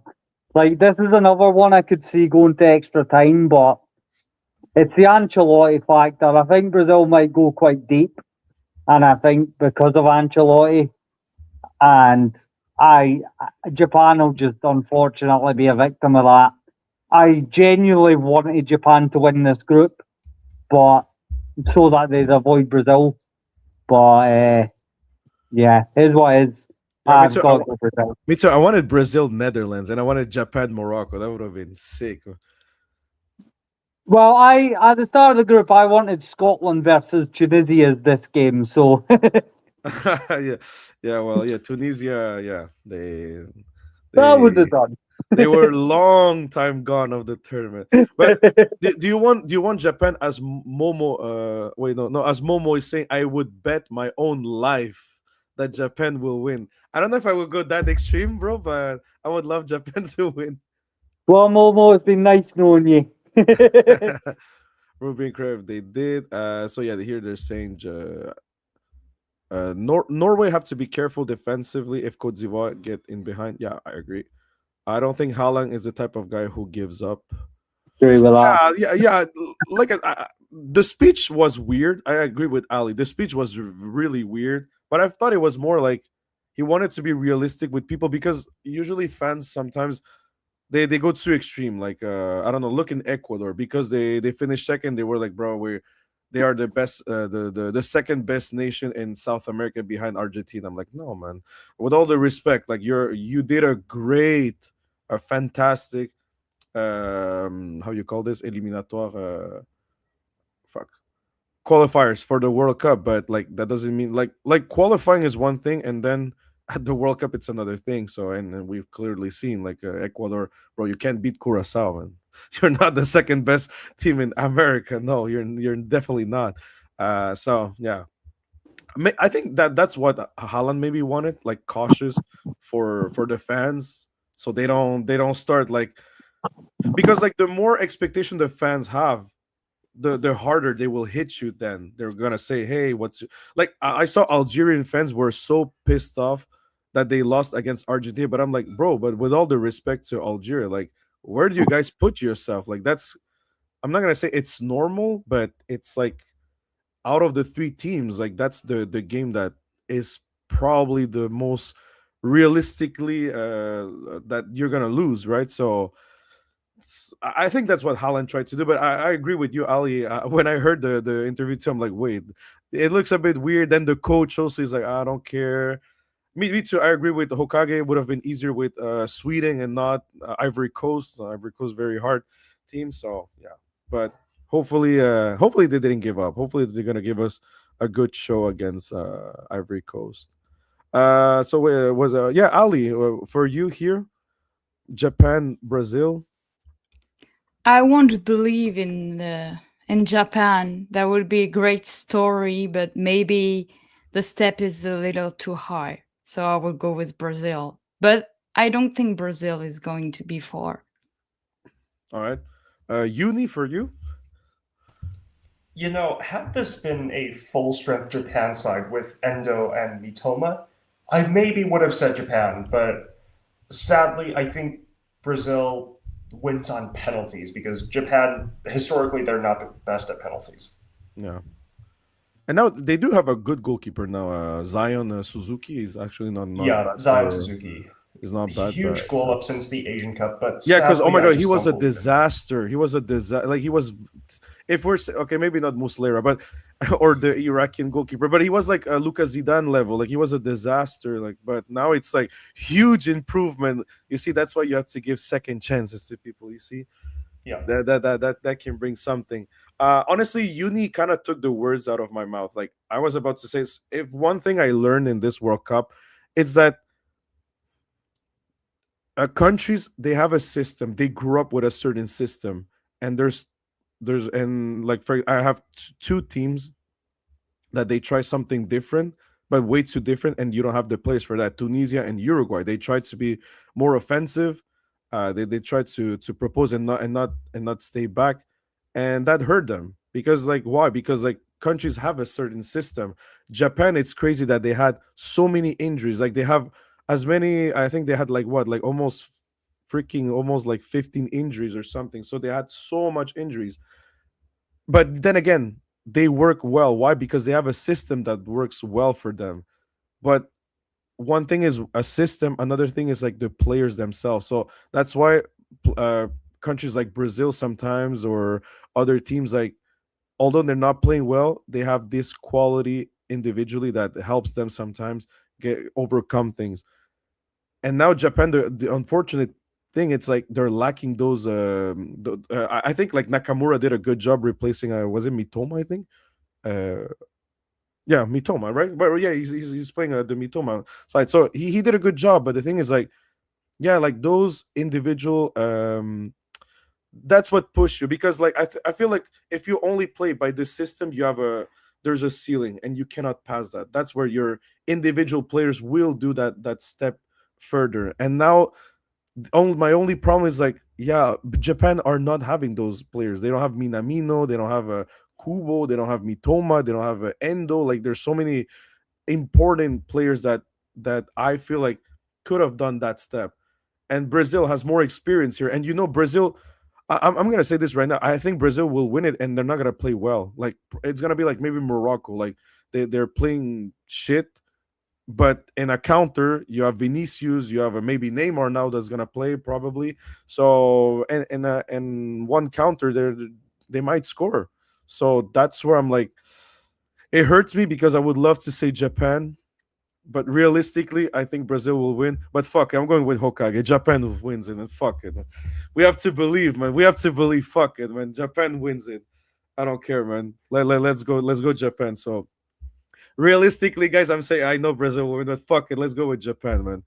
Let's go with Japan, and hopefully they can win. They can win this. I don't know how, but I want them to win this. So Japan. I'm going Japan. What do we have next? Okay, so now we are going to the other side of the bracket. We have Portugal, Croatia. Portugal, Croatia, guys. Hokage, what do you think of Portugal, Croatia? Do you think this is the end of Ronaldo, or he's going through? I think Portugal, it's done for you, man. It's done. The round of Oh, 32 exit. I think Croatia will punish you guys for being so disappointing, to be honest. So shit. Croatia, I'm thinking like penalties, like a 1-1, and it goes to penalties, and Croatia just hold out and use their experience. Because, to be honest, this Croatia team technically does have more experience in the knockout stages. I know, actually, they're a little older. I don't know. I just feel like Portugal are gonna get punished here for being so disappointing. I don't know if they're just all of a sudden gonna light it up here in the knockouts. So I'm going Croatia, man. I'm going Croatia. Damn. All right. Stewart is back. All right, so we're saying I agree, but Norway going forward is one of the deadliest team in this World Cup. I agree. They are, yes, just need to produce when it really counts. Norway major tournament experience is quite low. That's true. That experience always works in these in favor of certain teams. Okay, I think Japan will struggle against high pressing teams like England or Spain with relentless intensity. I feel like Japan, maybe this is an observation, but I feel like Japan, they play very well against European sides because European sides are more ordered.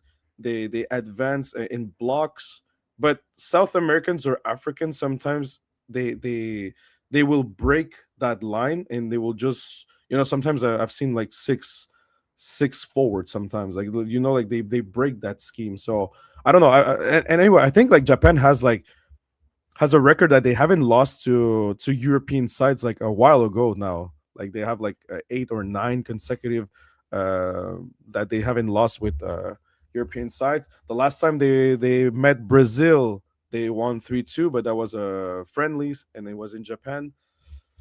Because before that, like Brazil has always won against Japan, so it will be historic. It will be historic.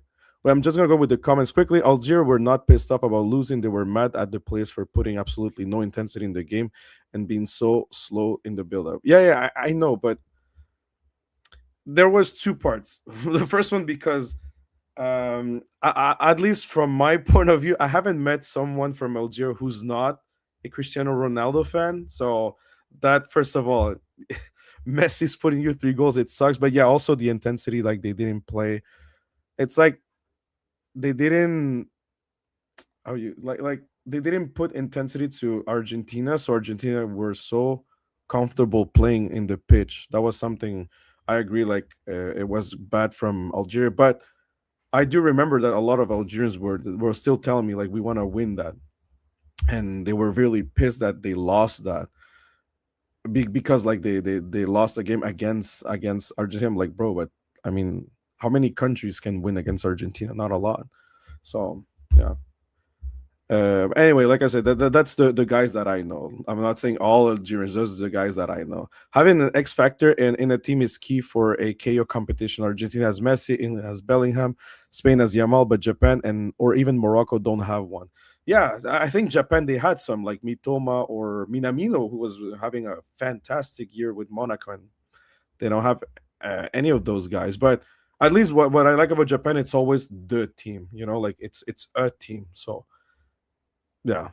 Go Croatia battle of 40 years old. Oh yeah, I remember. Yeah, true. Ronaldo and Modric. True. All right, so now I'm going with Uni. So for you, Uni, Portugal, Croatia. Do you think this is the end of the road for Modric or for Ronaldo? Boy, oh boy. Okay. The derby of captains who just don't know when to call it quits. So, Croatia fans already sort of hate me for the Dalic video I uploaded. There's also they're gonna hate me even more for this. I think Portugal goes through.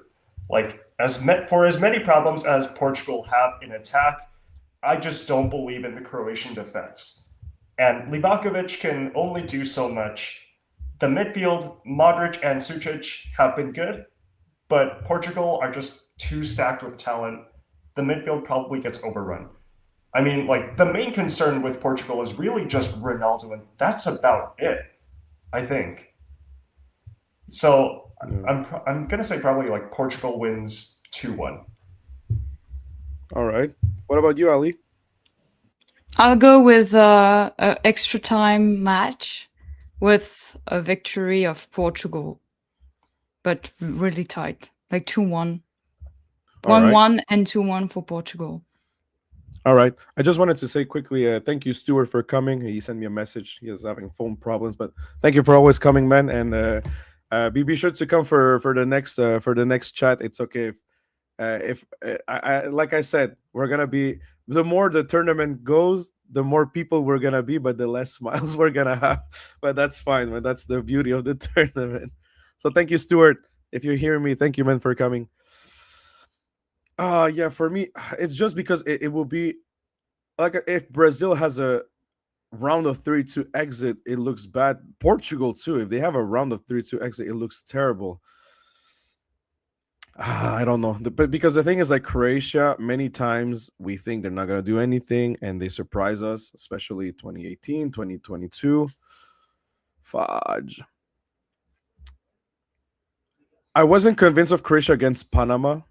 That was probably the weakest game of Croatia in this tournament. Like because against England, I think it was actually pretty good. But I have to admit that Livakovic really saved a lot because that could have turned easily like a 6-2. Yeah. The thing is, like Portugal just have been playing poor, man. That's if Portugal can find the team that they should play, they win this game. But if they continue like that, Croatia will take this, and I'm gonna say Croatia too. And it's I don't hate Ronaldo, by the way. Don't start like guys. I know Ronaldo fans. Fuck you. You hate Ronaldo. I don't hate Ronaldo. It's just I don't see it. Like I said, if Portugal can find the 11 that they should play, like they find it in their souls and they start playing as a team, they should crush Croatia. But if they don't do that, and we haven't seen that in this tournament, no, man, they can't. And this Croatia is not the best Croatia I've seen neither. Like I said, with Panama, it's I think unfortunately they kind of lack of experience, and which is actually it's not even true because Panama it's like they already went to a World Cup. They've been to 2 finals of the Gold Cup, so no, it's just I don't know why they played. Maybe it was stress, but they didn't take their chances because they could have easily stole a point from Croatia. But yeah, I'm gonna say Croatia. I'm gonna back Croatia here. I think Portugal. I don't think they're gonna find it this soon. So So now Ali for Spain and Austria. Ali, what do you think here? I know Spain. You have some affection. A lot of Barcelona players in this. Well, actually, they're all of the. Oh no, Cucurella now is a Real Madrid player. I forgot, but Don't so mention him. You will have troubles. Boo. oh, Boo. That's a traitor, and I hate him. Way before Real because Madrid. when he sang against Holland. No, it's just he pulled hair. He have a Real Madrid mentality, Yeah. like smashing people, talk dirty. Wait, what's I smashing hate people? him. What? Yes, He did that he when? likes to tackle. Bro, the to only hit, thing I've seen of to Cucurella, end like people like careers. to take No, I hate him. Cucurella. So yeah, so Spain, Austria. Do you think Austria I can upset Spain? I think it would be difficult because Spain is not working well, but I think Spain is gonna pass. All right. Yeah, I'm gonna say Spain will pass, but really 2-1. Austria, I've seen a good Austria. No, you know what? Actually, no. Spain is going to pass 3-2 on extra time. I think this game will go to extra time because, like I said, I've seen a good Austria here. There, I was really surprised about Austria, so I wanted to apologize to Austria because I thought once again this was a one European team of the bunch. Like, sorry, Stuart, but like Scotland, like Bosnia, like a Czech Republic, you know. But no, actually, they really surprised me. Austria, they've been playing very well. The friendlies have been good, and this World Cup they have been really solid. So yeah, they have to be careful, Spain. If they play like they've been playing, they could easily get out. But I think the experience factor will be important for Spain, and Spain will pass by 3-2 on extra time. Uni for you? Okay, this game probably going to be a struggle for Spain, but I think they barely win it, just barely, based on probably a Yamal magic moment, but not much else. All right. Hokage? Yeah, I think it'll be tough. But I do think Spain win 2-0, but not like a comfortable 2-0. Right. I think it'll be a KG 2-0 for Spain. All right.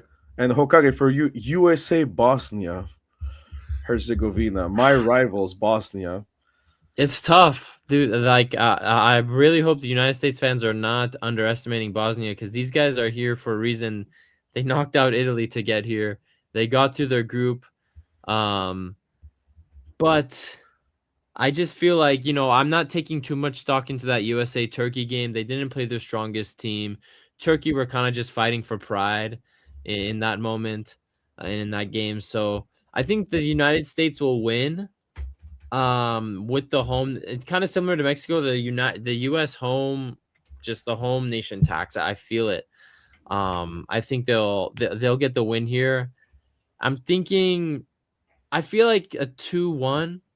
2-3-1 for the USA against Bosnia to go to the round of 16. All right. Uni for you, USA Bosnia.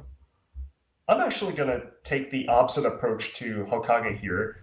This is going to be the main upset I'm predicting for this round. I think Bosnia win it because, the US, I take the opposite approach in that, in the group stage, I don't take that much stock into their first two wins because remember, both of them started off with their opponents conceding an own goal.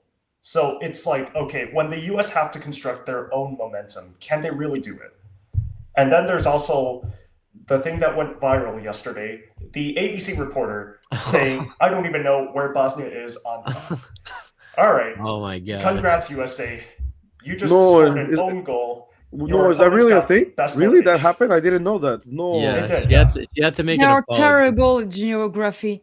The only thing that matters is their country. No. Yeah. We're not existing. Europe, Asia, Africa. No. USA. They know Mexico, of course. Yeah. Canada, but the rest, no. We're not real. Wait, what's the name of the thing? What do I have to put? The reporter what?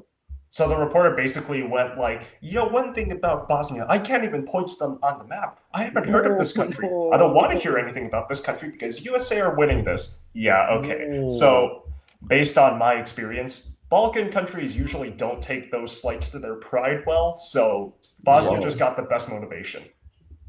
Wow, no, I didn't know that. What the fuck? Yeah. Oh, our American neighbors, huh? Oh, yeah. Now, I'm gonna see a Canadian journalist try to apologize so they don't look bad, like the ref that they didn't allow, and we had to bring him to Canada. My God, man, why USA? Why? Come on, people. Ali, for you? I'll go with Uni. I think the karma will take care of the United States. No, I'm joking. It's a little too much. I'm often too much, but that's for humor. Yeah. Crazy. The United States has a better team, but I think underestimate a team is the worst thing to do. So I will go for Bosnia. All right. I will go for US because I think Pochettino has actually. I have to apologize to Pochettino because I thought he messed up with this United States, and I think like he's been doing a great job with the team. Bosnia is not easy, but I remember like when Canada played against Bosnia, and Uni can confirm this. I think I strongly believe that we should have won that game. Like we had so many chances. I don't remember the goalkeeper of Bosnia, but he was like inspired that day. If not, Canada would have won. So I think like in their home, so that's what I believe that the US.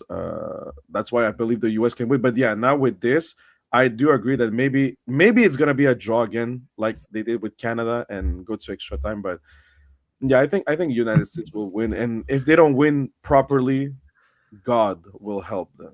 You know the ABC thing. The what? Wait, what was it? The Their owner or boss is the Bosnian. the Yeah. president of ABC News is Bosnian. So it's just What the fuck? No. You know what's also ironic? This game is on Canada Day. If the US lose on Canada Day, we're gonna eat so well. Oh, that my would be God. insane, man. That would be insane. But no, I think the gods of football will help them. If you understood, you understood. Mhm. But no, I think yeah, US. But it's gonna be more difficult than they think. He's fast, he's lean, his barber. What leaks the team? Cucurella, yeah, the song. Yeah, she said a piece to camera. Talking about the reporter. The reporter. Oh my God, no. Oh yes, Stu. No worries, Stu. Yeah, I told them that you had to run. No worries, man. Stu Efa. Sorry, my phone died on me. Thanks for having me. Other picks to me were Portugal, Spain, okay, Bosnia, Senegal, Netherlands, Canada, France, Germany. Yo, great, Stu. Thank you so much for even giving your prediction. Thank you, Stu. Next time, don't forget to come back, Stu. Like I said, it's okay, man. You're gonna see more people on the stream, less smiles, but it's okay, man. That's what we're here for. Thank you, Stu. Thank you so much for coming. Yes, Stuifa. Yeah, I actually love the name Stuifa. Nice one. All right, so wait, did everyone give their prediction for US? Yeah. Yeah. Okay. All right, Belgium, Senegal. Ali, Belgium, Senegal.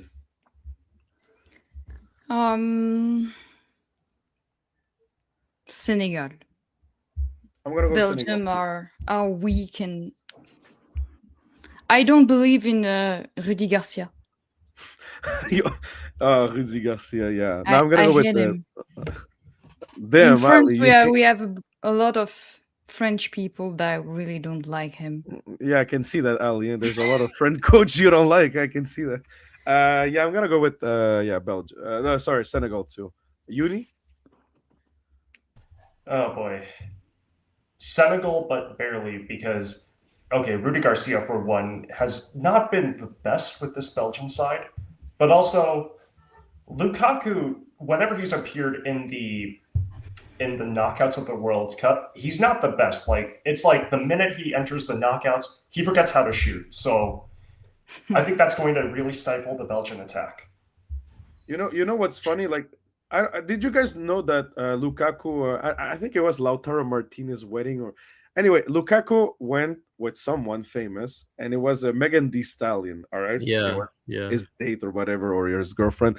And someone said ever since he's been with Megan Thee Stallion, his stats have been horrible. Like he's been just down up the hill. So I don't know what Megan did to the poor Lukaku, but man, the guy just he forgot football, man. He's like, yo, I don't need football anymore in my life.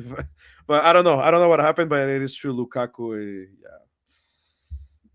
I don't even think does he have a goal? Does he have a goal at least at this World Cup? Did he score something? Because I know there was one, but it was an own goal, so I don't know if he did. Yeah, I don't think he has a goal. No. Shit, poor Lukaku, man. Hokage, for you, Belgium or Senegal? Do you think this is the end of Belgium or the? I don't know if to call it the reigning African champions anymore, but do you think the champions supposedly of Africa will go through? They're still my champions, but to be honest, I haven't been impressed with Senegal's defense at all this World Cup. I feel like Belgium might have woken up a bit against New Zealand, but it's also just New Zealand. I think this actually might be a goal fest. I have it like a 3-2, but I have a 3-2 Belgium. I think Senegal is going to be disappointing World Cup for them. All right. Koulibaly has been bad, and yeah, I think Belgium will get through 3-2. All right. Also, they said Lukaku got a goal against New Zealand. Did he? I think I forgot about that. Yeah, I think he did. All right. Then we have all right, France, Sweden. Okay, raise your hand. Who thinks Sweden will win this? Nah, not a chance. Not a chance. Do you think it's gonna be a goal fest or maybe like 2-0, something like that? Ali, what do you think? Goals. Yeah, goals. No, not a goal fest. No, I don't think so. Yeah, I think 2-0. I predict yeah. 2-0, yeah. Goal fest Well, for you, 3-1. maybe. I think For you guys, goal fest for Union Hokage. If you count, I have a 3-0 prediction. I would count that as a lot of goals, but yeah. Okay, 3-0. Uni for you? Probably 3 or 4-1 for France, because as much as Graham Potter has revived the Swedish side, as we've seen against the Netherlands, when they meet tough opposition, that defense can't hold out. Yeah. Oh yeah, I agree. All right, then we have this is an interesting game. Germany, Paraguay. I would love to hear Mr. Hokage here. Germany, Paraguay. Yeah, I have us going through. I think a lot of people are giving Paraguay a chance here because of the Ecuador game, which I get, but Paraguay are just not on the same level of Ecuador's defense. They're not. Like they aren't that same level. And I just feel like in the Ecuador game, even though I'm not happy with it, Germany were not really going for it to their full strength. Ecuador was just desperate and fighting for their lives in that game, and they got the win. So I'm happy for them because I wanted to see them go through. I have us winning this game 2-1 or 2-0. I think Paraguay. The one thing about this Germany team is they don't keep clean sheets. So I feel like Paraguay will somehow get a goal, and I think Germany will win 2-1. And we haven't kept a clean sheet since the 2014 final. That's why I think Paraguay will find a way to score. All right, Uni. Yeah, I'm gonna say Germany wins, but they're going to struggle. Like they still have some distance to go before they really reestablish the Germany of years past, if it ever happens. All right, Ali. I see Germany pass, maybe in extra time. It's gonna be a tough game for Germany, I think.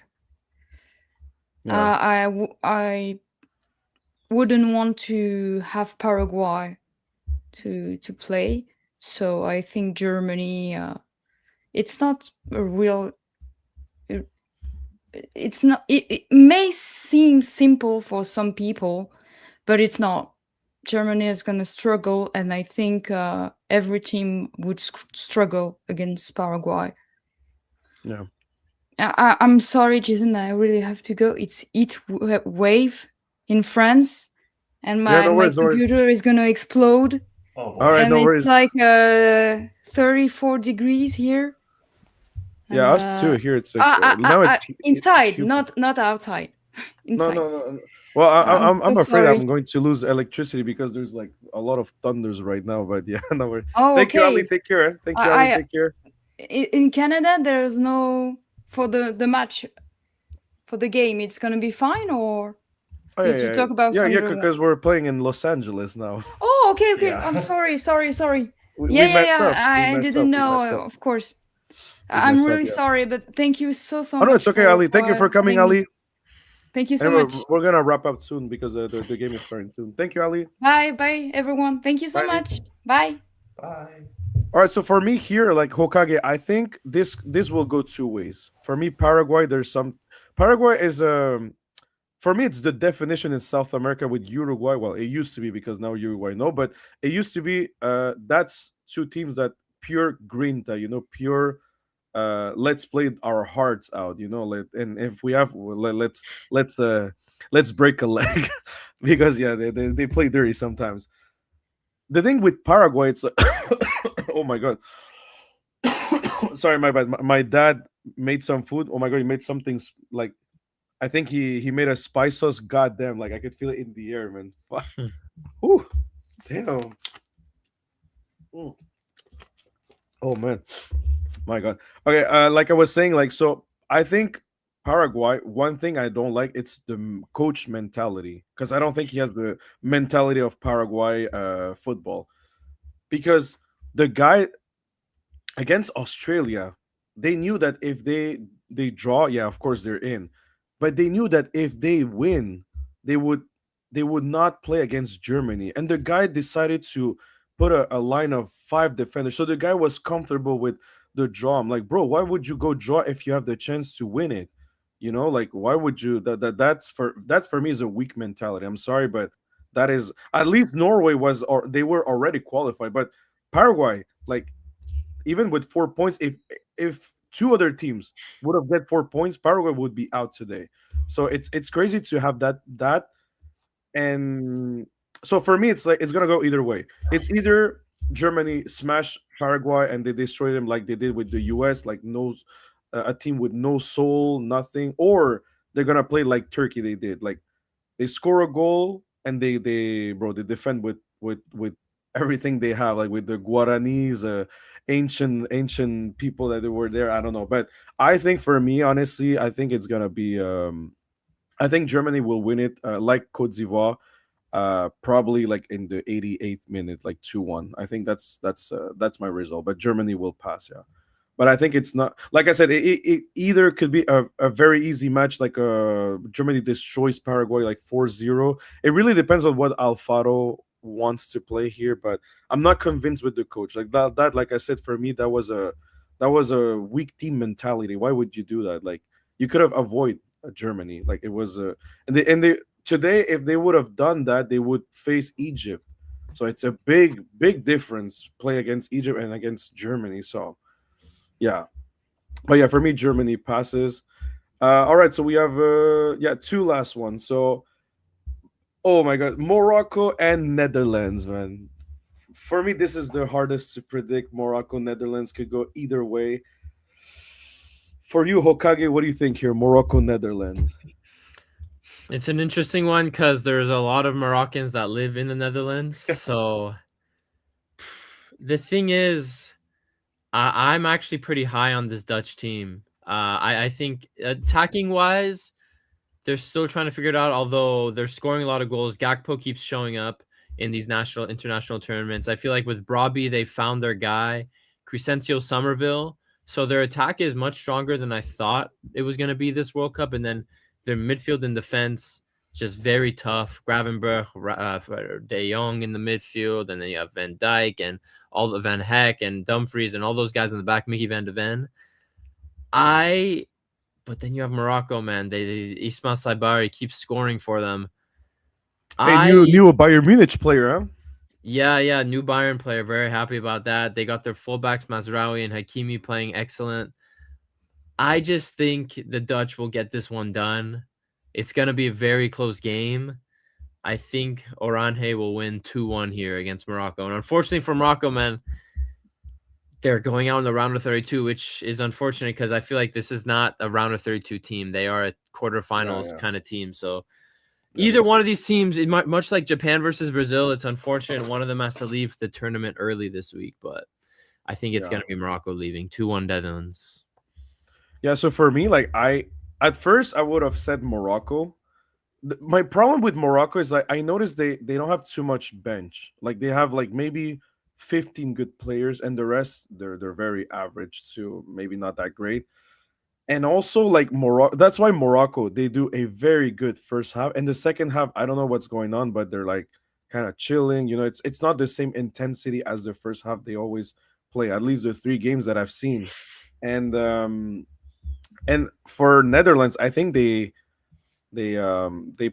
there's this guy, what's his name, Malin, I think, bro, he was so terrible, bro. He's been missing so many freaking goals, and now they put this new guy, I think he was against Sweden, I forgot his name, Robbery, like he scored 2 goals against Sweden, I think, and also against Tunisia. I think he's that's like Robbie. Yeah, I think he's like African descendant, something like that. Yeah, Robbie. Yeah. Okay, so that guy though, he's doing what Malin didn't do, like break lines and score. So I think like now they found something interesting. Netherlands. That's why I think Netherlands is a team that has progressed in the World Cup. They had some struggle with Japan, and now they're fixing that. I will admit that I still believe that the weakness of Netherlands. Fun fact, actually, it's corners, like aerial aerial play, because Japan they score like that. Even Tunisia they score like that, which is funny because like bro, they're tall guys. They have Van Dijk and everything, but yeah, I think it's the biggest weakness. Sorry, of the Netherlands so far, and I know Morocco, they're not bad at corners, but I think Netherlands will try to play a long game here, and that's where Morocco, I don't think they can play that long game because they don't have too much bench compared to the Netherlands. So I think Netherlands they really found the sweet spot that they needed, or at least to beat Morocco. So I think for me, yeah, I'm gonna say 2-1 Netherlands. What about you, Uni? Probably 2-2 Netherlands advance on penalties. Then again, it's Bono, so I'm not really sure. Okay, pen's all right. And the Uni, what about Canada versus South Africa? That's gonna play soon. Canada 2-1. Next question. Look, honestly, if Canada doesn't win this, I'm not gonna say it's a flop because like it is still historical what Canada has been doing, but it will be such a letdown because I do feel like against Algeria I would be worried, but against South Africa, like I said, of all the African teams, excluding Tunisia, South Africa for me was the weakest one. Like, it's just I don't understand their play. They're so disorganized. I don't know, but what I liked about when they play against South Korea was like they play with heart, so much heart. So yeah, hopefully today, like because I think Canada are a better side. Like they have better players. They play better at least in this tournament. The thing is, there's 2 things that concern me. One, it's like it's their first game outside of Canada. We're not playing in Canada anymore, so that's a factor. The second one, it's I still believe that we have a big problem in the defense. Like once if our wingers go too high, like there's something missing. And Crepeau has been fantastic as a goalkeeper, but I do feel like because Switzerland they scored the same goal twice. Like I don't even think we fixed that. It's just they weren't able to create more chances there, but I'm like, yeah, there's something missing there. And also, I don't know if Alfonso Davies will ever play for Canada because it doesn't look like. But yeah, I think we have to put Miller and Eustáquio. Like you need to refresh that midfield because like against Switzerland, I didn't feel like there was. You need someone more creative, and that was missing. But yeah, hopefully Canada can win this. Hokage, are you in the Canadian boat or you're going the South African? No, yeah, I'm going Canada. hopefully Alphonso Davies gets to play a bit today, coming off the bench. Kyle Laren isn't starting. That's interesting. I feel like you should just keep starting that guy. I don't know. Yeah, like But- okay, Kyle Laring. I criticized that guy for 2 years because, bro, he's been trash, man. I have to admit. I understand. But in this World Cup, like even that, like in the game with Switzerland, he takes off Kyle Laring. I'm like, bro, why? Like he's been the top scorer with him and Jonathan David. They have been in great form. That guy saved us against Bosnia. You know, like come on, why would you take him out? And right now it's not starting. I'm like, bro, I hope he's gonna be like a super sub, but yeah. I don't know. What do you think about Jesse March or Uni? Do you like that coach, or you think we were better with John Herdman before? Well, one made history, the other didn't. So I have yet to see Jesse Marsh in a qualifying campaign, but so far I think he's doing great. All right. I mean, I don't dislike him. I think he's okay. It's just we'll see what Canada can do. But yeah, today hopefully everyone Canada wins. I'm sorry for my South African people, but it's our World Cup. Let us dream a little bit. All right, you guys are your chance already in 2010. So let us dream a little bit, and hopefully we can at least look against Morocco or Netherlands. I think we're probably cooked. Anyway, in the other side we would have been cooked too, because it was like what Colombia or I don't remember who it was. So I'm like, yeah, probably we would have been cooked. But yeah, so I wanted to say thank you so much, everyone who has joined the live stream. Honestly, it's always nice to have you guys joining in. Also, thank you so much to Uni, to Hokage, to Ali, to Stuart, to Momo, who came a little bit. He told me he was at the job, unfortunately, so he couldn't come after. And to everyone who's always tuning in. After the match of Canada, I'm going to be again live streaming, but this time in Spanish. So I'll have Kike Kombe and all the other guys. I hope they're not gonna roast me tonight. But yeah, before we leave, I just wanted Uni and Hokage tell people where they can find you. Wait, I'm just gonna stop this. All right, so Uni, tell people where they can find you. Mostly just on YouTube. I'm trying to split my streams between YouTube and Twitch now. But if you're interested in the Canadian national team, the China national team, I talk about that a lot. Barcelona, Vancouver Whitecaps, Chinese Super League. You can come find me at my channel, same name. Oh wait, by the way, sorry. Before we go to Hokage, what is going on with Whitecaps? Are they safe now, or they're still? The Whitecaps right now they're doing really well, so I can only hope like that momentum continues. No, but I mean like because I heard like they were. Oh, you meant that? Okay. Yeah. They release statements all the time about how like they're holding talks, trying to find a solution. So far, nothing's happened. So we'll see. Shit. Yeah. Fuck. I hope they don't disappear, man. It's probably the best Canadian team we have so far. Please don't dismantle that team. All right, thank you for that, Uni. Hokage, where people can find you and what's coming on your channel. Yeah, I'm mainly on YouTube, same handle as on the screen.